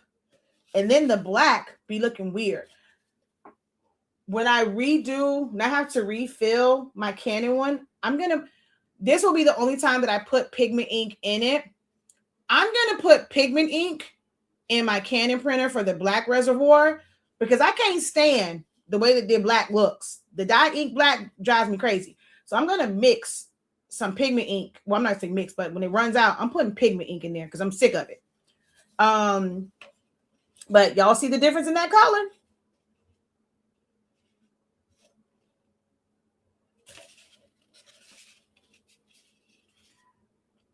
Same exact paper. This is glossy from a pigment ink printer. Not bad, but when you're looking at this one, you can see, okay, hold on, let's see. I'm gonna put it in the right spot for you to see like the glare. So this is kind of mattified a little bit. When you're looking at the sheen on this one, it's more because this is dye-based ink. That sheen still shows through. This one is slightly mattified, but it's still glossy, but you can't really see it as much. The issue, however, I don't know how many months ago I printed these because the video's out there somewhere. Look at what happens with the dye-based one. Do y'all see how that color bled? Look inside the white. Look around the C. You don't see that here. Dye-based ink bleeds.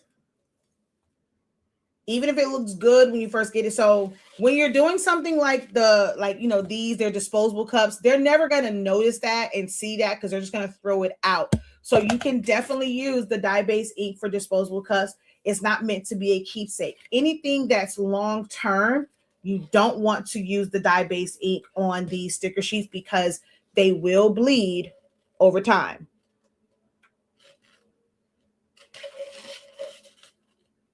You can see all around the letters, but if you look at this one, there's no, and they were printed the exact same day. So long-term dye-based inks don't do well when you have like white areas because they're going to bleed. Like if you're just doing like this one right here, well, at least on the sticker paper, photo paper, it's going to be locked in. Color lock paper is going to be locked in. But for those vinyl sticker sheets, I don't care what brand it is going to start to do this.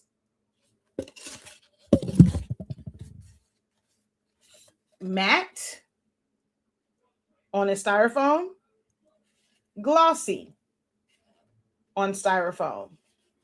Matte. You see that, like when I'm going to take pictures, I love matte. Little pro tip. Even if I do glossy stickers, like decals for my customers, when I want to take pictures, when I'm doing marketing pictures, I print them on matte so that I can take pictures without the glare.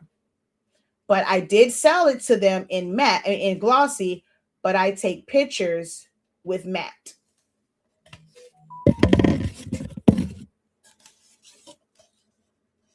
So full wrap matte, pigment ink.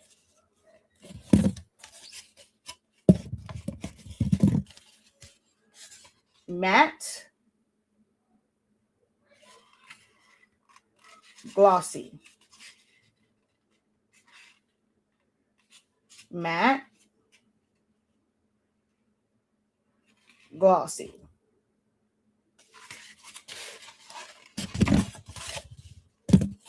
And then this one is just glossy. There is no set size. Now, when it comes to doing these, if you want to maximize the number of prints that you can fit on one sheet, well, I would say with me using a Silhouette Cameo and having more space for print and cut, it's going to make even, like, it's going to be more like important to like figure out that size for a Cricut because you're really limited on size. But I think actually when you put more than one on there, you actually get a little bit more room. You really only have that strict warning sign thing, like that thing, when it's one single image.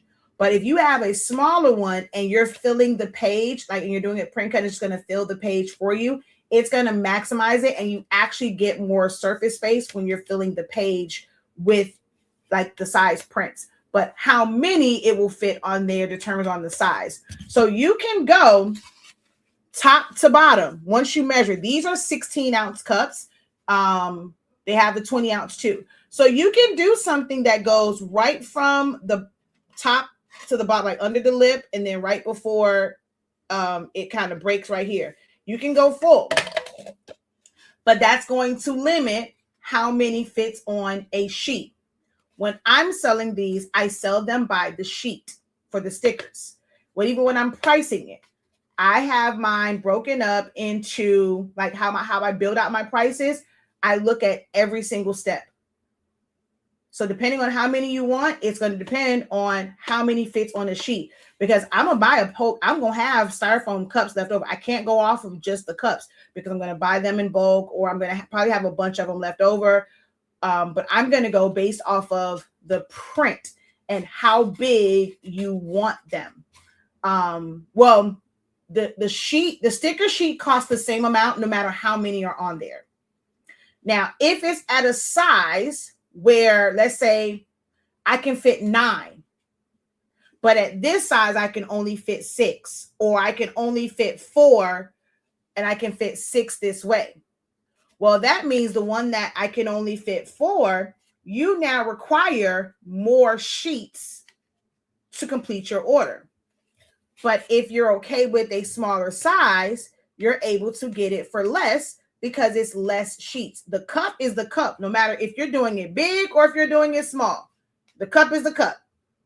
But now you have to do more sheets, and it's going to take up more time if I have to do more sheets. So the cost becomes different when you're doing the sizes. Like if they want top to bottom, it's for me, it's a different cost than if they're doing what I call like a center print for a sticker. Doesn't look bad in having it this way, but these two are not created equal. I'm not selling this or this for the same price as this, and this for the same price as that. Makes sense?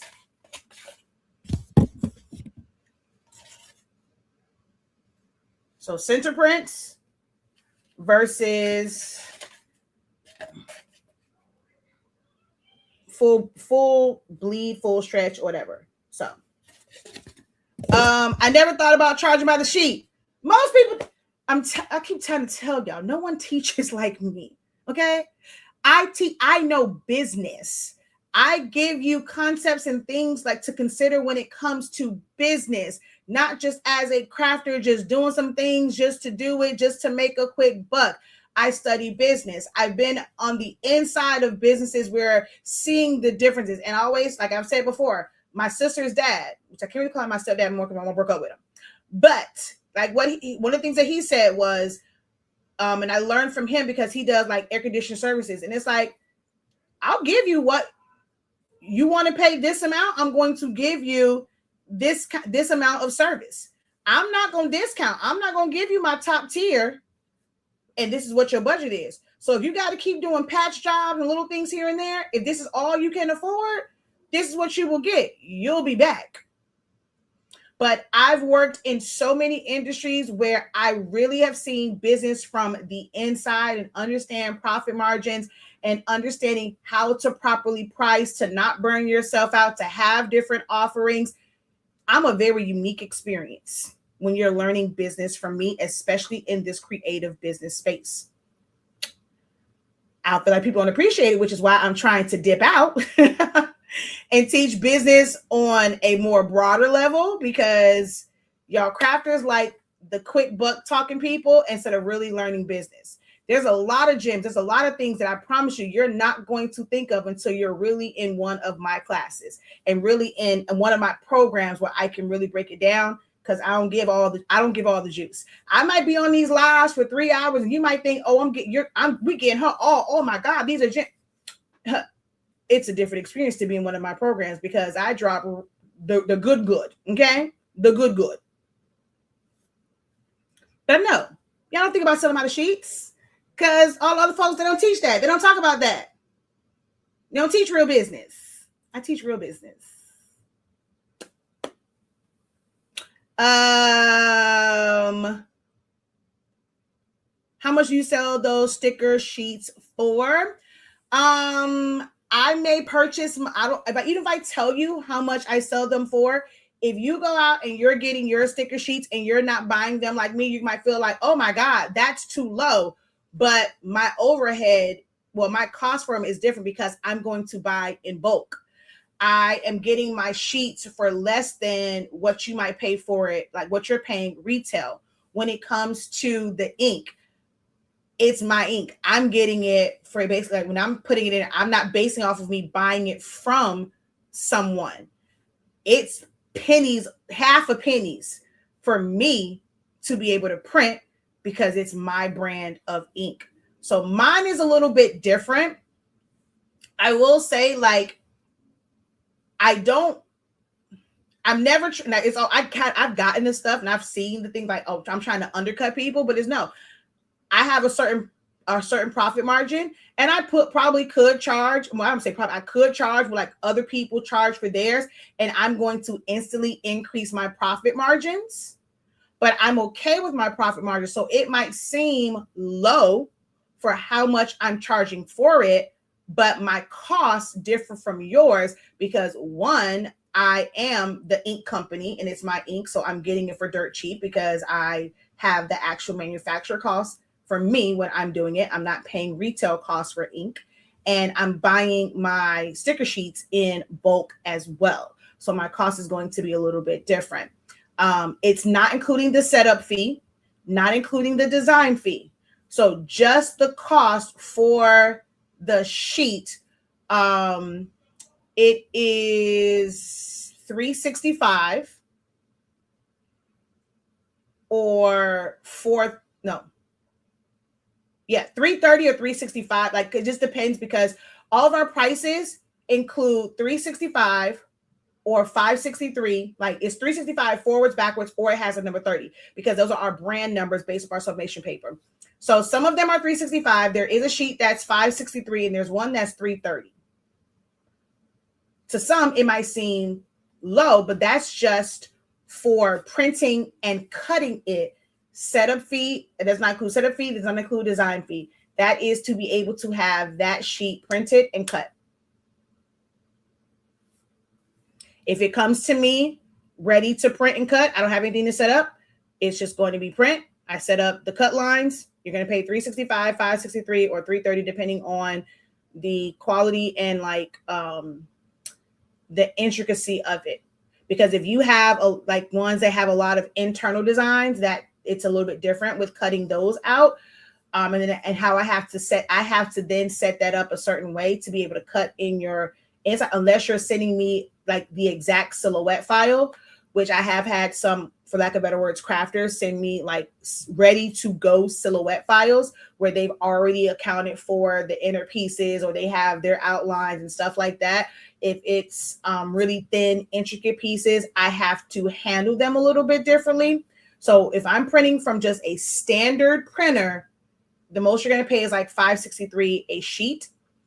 That's for print and cut, not just, if it's just printing, it's a different cost for that. But if it's print and cut, that's the cost. Because there are some people that they don't have a printer, their printer goes down, but they have a cutting machine. So I have done them as low as $1.50 for just for me to print it out for you. And they come pick them up and they cut them themselves. And then if I have to use the roll-in, it's a certain minimum, and it is a different cost for the roll-in.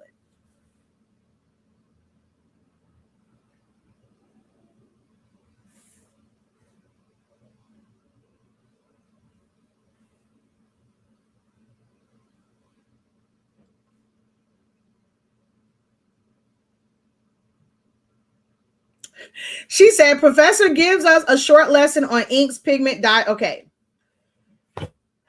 Only reason I'm going to do that is because I have a set of ink sitting right here. Okay. All right.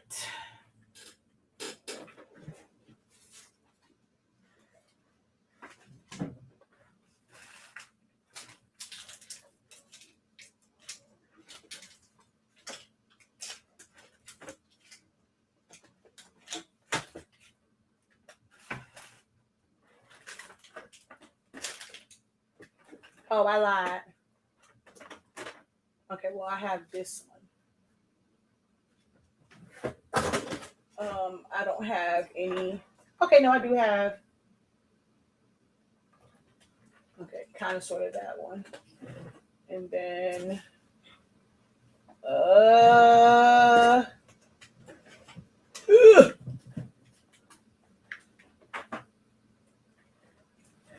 I mean, I can still use this one, but I don't have a yellow. Oh, yes, I do.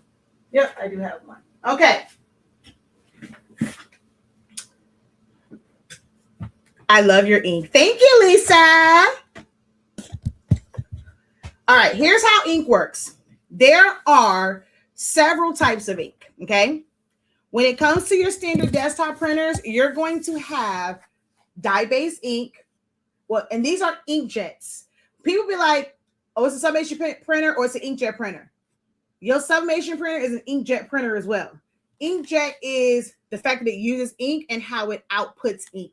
So they're all inkjets. So you're going to have inkjet printers. You will have toner or laser printers. That's like the same thing as how it works. You have thermal printers. And you have offset printing. Okay? None of y'all need to know about offset printing because it's big machines. But you might experience toner printer because you'll have a laser printer. You might experience thermal printer because you have like a Dymo, a Rolo, like all of those, like your shipping labels. There's no color whatsoever when it comes to those. It's thermal ink on special paper. It's always going to be black. But if it gets heated up, baby, that print is gone. It's like your receipt paper. When you're printing your receipts, it comes out so fast because that's thermal. But as far as like printing out things like stickers and decals, you're going to typically deal with inkjet printers or toner, laser printers. When it comes to inkjet printers, there's a lot of inks. You have dye inks, you have pigment inks, you have sublimation ink, you have DTF ink, you have DTG, you have eco solvent, you have solvent, you have latex. I think I named all of them. Yeah. And then when it comes to sublimation, you have water-based sublimation, you have gel-based sublimation.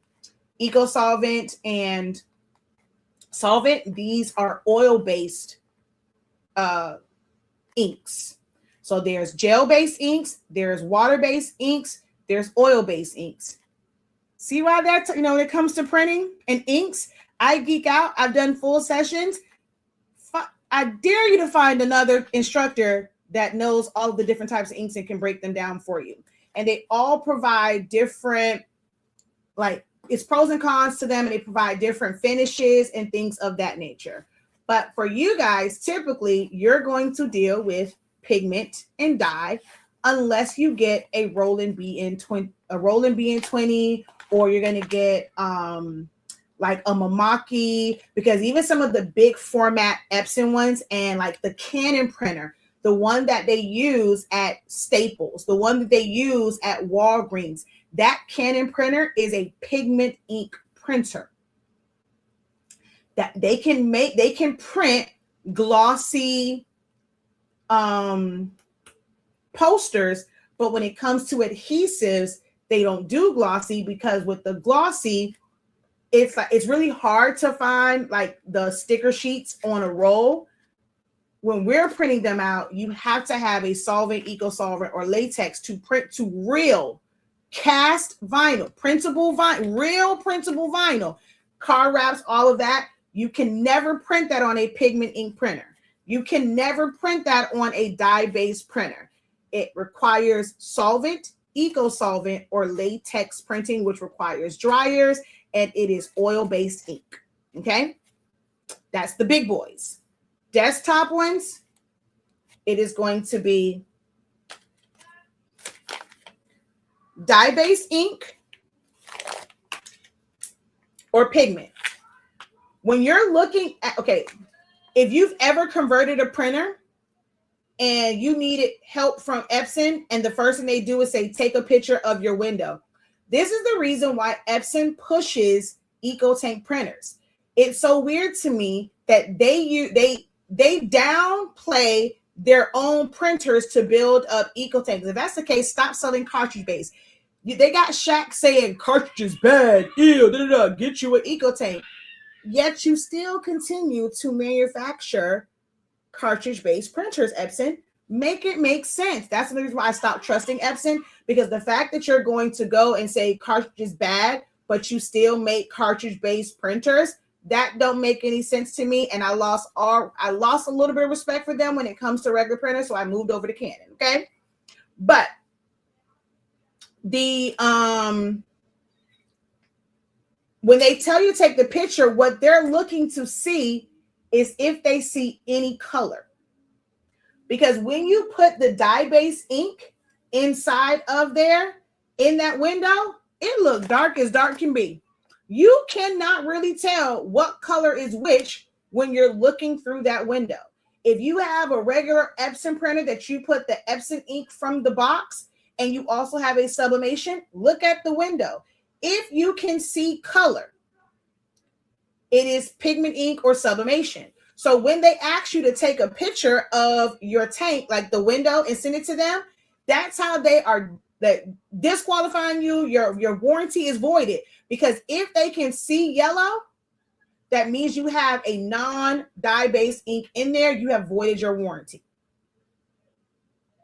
because Dye-based inks are dark. This is magenta. That might as well be black. Now, when you tilt it to the light, you can see the residue and it looks magenta up here, but the ink itself is very, very dark. Same thing with cyan. That might as well be black. Now, I couldn't find my yellow one where it's like a full one, but I was hoping it was one over there, but I don't see it. But with the yellow one, it's like food coloring. See, here it looks kind of light, but this is yellow, but in here it looks orange. When you put it inside the window, because that is dark, it still looks dark, but dye ink looks orange. It looks like food coloring. Okay. But now when you move over to pigment ink, it's the true color. This is Canon for my pigment ink printer. This is Canon for my dye-based printer. You see the difference in those colors? This looks like a sunshine yellow.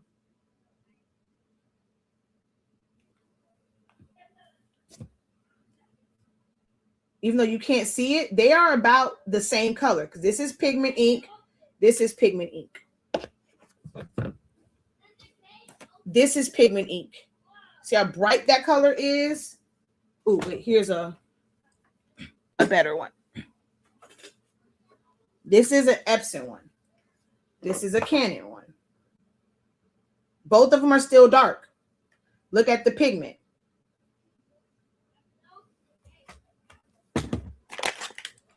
Cyan. It's a bright blue, cobalt blue almost. This looks black. Dye-based ink is all liquid pretty much. It is going to absorb into the paper. The paper is going to suck it up. So it's sitting underneath the, like it's really in the paper. So your colors become duller when that happens. Pigment ink is made with toner powder, like infused in it. And so because of the toner, just like a laser printer completely sits on top of the surface. It does not penetrate it. It does not go into the paper. It's sitting on top. Pigment ink is a inkjet version of that, but because it has those toner particles in it, it's not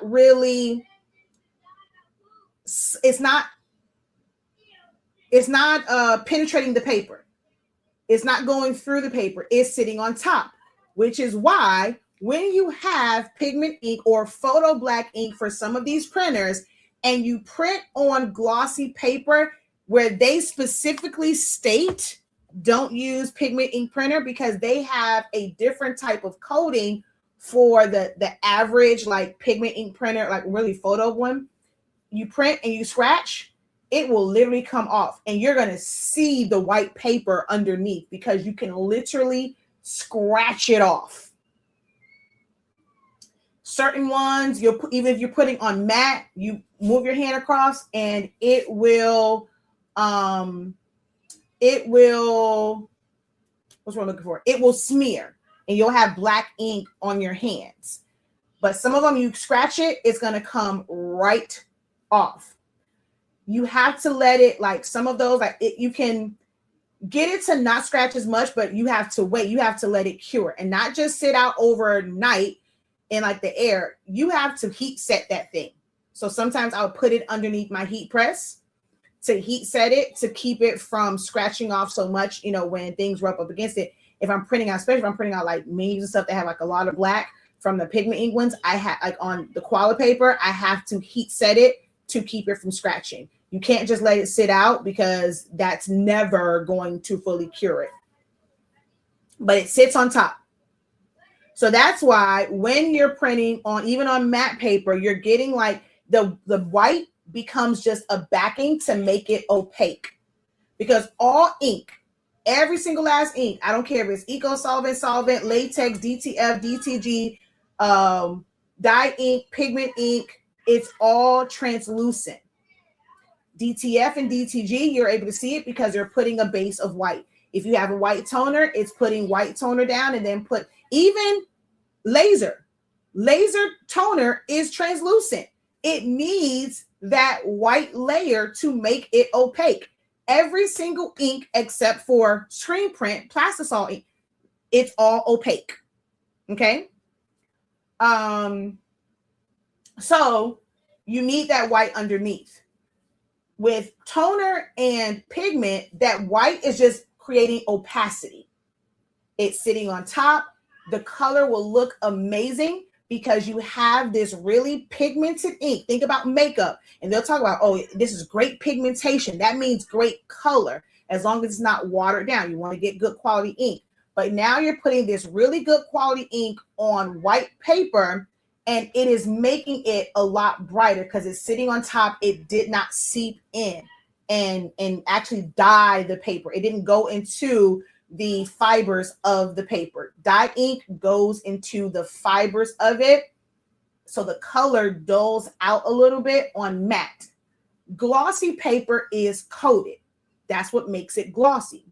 So when you print on glossy paper with a dye-based printer, it still looks great because of that gloss, because of that coating that's on it.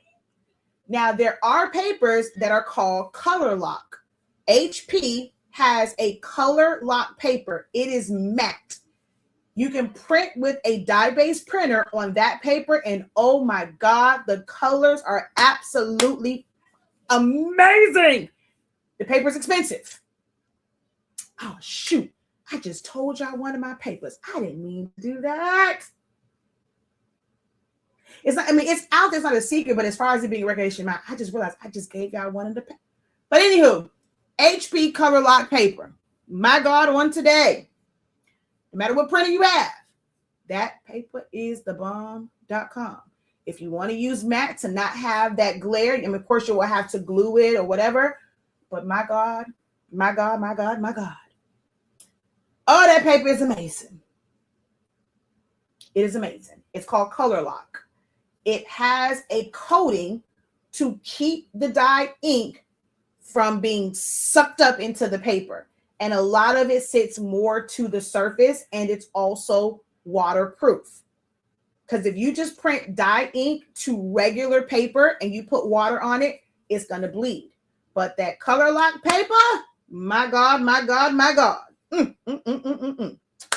But yeah, that's your short lesson on inks. And I mistakenly told y'all one of my favorite papers.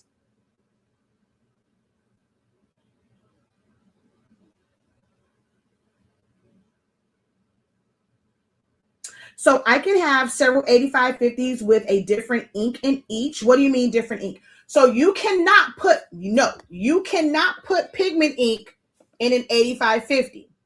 An 8550 is a dye-based printer. If you put pigment ink in a dye-based printer, your colors are going to be off because it is designed to process the dark ink to give you a bright pink. It's the way the firmware is set up and how it's going to process a dark ink but still give you a bright pink. Oh, that rhymed. Because ink and pink. But if you put a bright pink, that's something that's already bright in there, because of how it's going to output the colors, your colors are going to be off. Your colors will actually be darker. And it's crazy. You're putting in a brighter ink, but your colors will be darker than with the pigment ink. So no, you cannot put different inks in there. You need to have a dye one. Now, there are some people, when they wanted to do the fake eco solvent, they put the water-based eco solvent in the dye-based printers because the water-based eco solvent is a darker color. It worked out, and you're getting you're getting okay colors. A lot of them colors were still washed out. Well, if they put it in a pigment ink printer, it was washed out. If you put it in a dye-based printer, it worked out great, but you can only print to printable transfers for colors. You still can't print like this right here.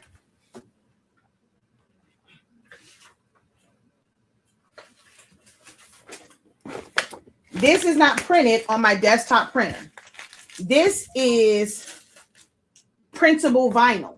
This is printed with my rolling. The way that these colors are, a desktop could never. The way that this comes out, because this is eco-solvent ink. So this is different than, and so with like printing on this this is what I use like for shot glasses or like anything that's glass, I print on this. If it's a disposable cup, I'm just using the little fake vinyl sheets and regular printers. But whenever I'm doing like permanent, like hard plastic tumblers, if I'm doing glass, if I'm doing shot glasses for my clients, I print out on these, like with this one. You can't send this through a regular printer, even if you have the water-based eco-solvent ink, it's going to smear.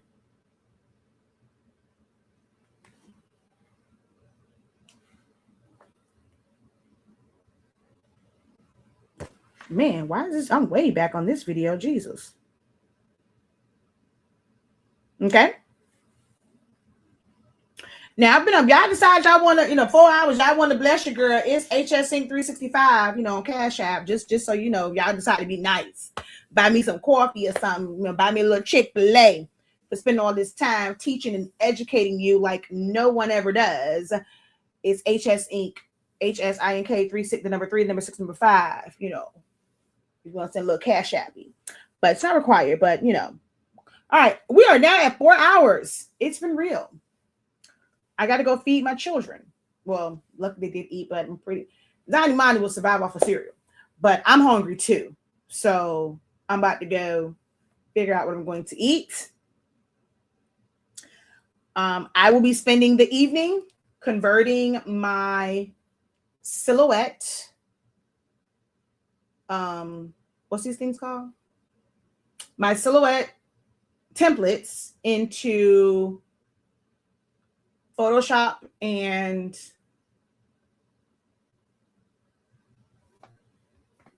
Canva. Lost my whole train of thought. Into Canva templates. So you can join for a month for Creative Lounge. If you want to see that, I'll be doing that today, tomorrow, and most likely Sunday, so that I can have these templates for folks who keep bothering me saying, are you going to have Canva ones? I'm going to finally make them into Canva templates, starting with some of the grad stuff and in these boxes. Like these, people kept asking about the display boxes, the Foamboard boxes. So I need to make these where you can design and do them in the Canvas. The Canva. Lord, I just said Canva is like how y'all be doing it in Canva. So if you want to see that and see that whole process and ask questions, you'll be able to have access to the replays. It'll probably help you when it comes to your digital products. You can come join us. I'm going to send out an email to everybody that has a account on our Academy site and invite you to enroll in the Creative Lounge. And I will be live after I eat. So I'm going to send the email out. So I'll probably start around like 7:30ish, 8 o'clock, where I'm going to start doing them. And then tomorrow I'll spend a full day doing them to try and get as many done as possible. So if you want to see that, even if you can't attend, if you want to just have access and be able to watch the playback, if you just sign up for a month, hey, you can watch them and binge watch them for a month. Yeah, I'm about to go find me something to eat. Until next time, have a great one. Continue to unlock your creativity. Oh, wait, I'm telling y'all that, but I never dropped the link for it. My bad. Oh, hold on. It's 2 things. I was supposed to show you because I did not tell y'all the actual price. So here is the Creative Lounge.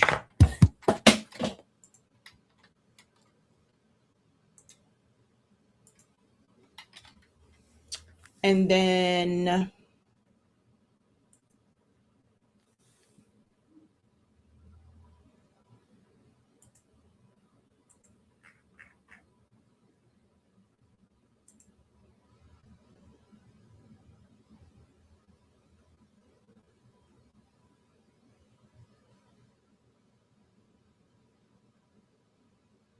there's I knew I had one for annual. Okay, this is the annual link. I'm like, yeah, don't disappeared on me. That's for a creative business though. And then let me go to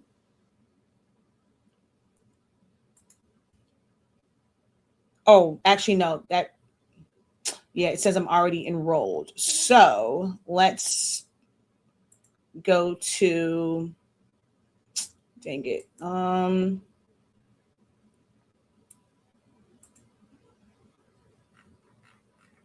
Okay. Bring this over here.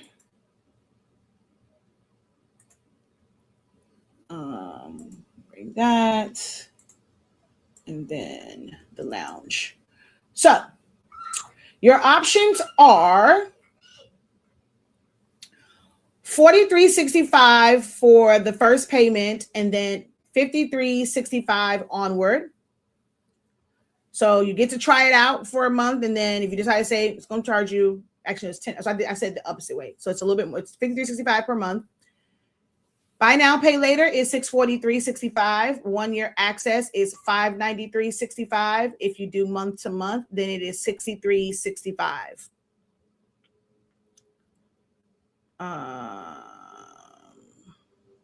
Okay. And so that's the price for that. And then for Creative Lounge, it is, yeah, this is the one that was backwards because it's so much more stuff in this. This is $45.63 for the first payment because there's a lot more in there, which actually the creative business one actually needs to change because we've done one full session, like one full cycle now, or 2 full cycles. So that price actually needs to change. And then you can do $36.55 month to month, $265.63 for the full year. We're going to start to do more scheduled things in there. Y'all just need to show up. There's a quarter option, and then there is a monthly, month to month, 1 year, quarter to quarter. So for 3 months. All right. So that's that. Are the replays for creative business uploaded? I didn't see last month's posted. So we just kind of kicked off. The first one we did, the second one, there technically wasn't a replay for it, and then we didn't have a session. Let me see. No, so there's 2 of them that should be on there.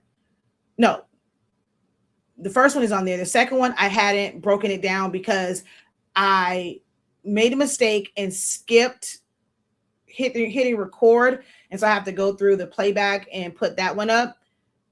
Then we didn't have a session at the end of March. And so we had a session yesterday. And that was the one that was technically open to everyone, was the growth one. And that was way longer than I thought I wanted it to be. So it's taking me a minute to go through that one. So by Sunday, that playback should be up. But the ones from the beginning of the month, last month, should be there. I'll go back and I'll check. So. All right. All right. Oh, wait. Oh, no. I was like, wait, what is that? But I forgot. I moved the other ones off the screen. All right, y'all. I am out of here. I am hungry. Until next time, have a great one. Continue to unlock your creativity and be incredible. This time I'm going to remember to actually end the live.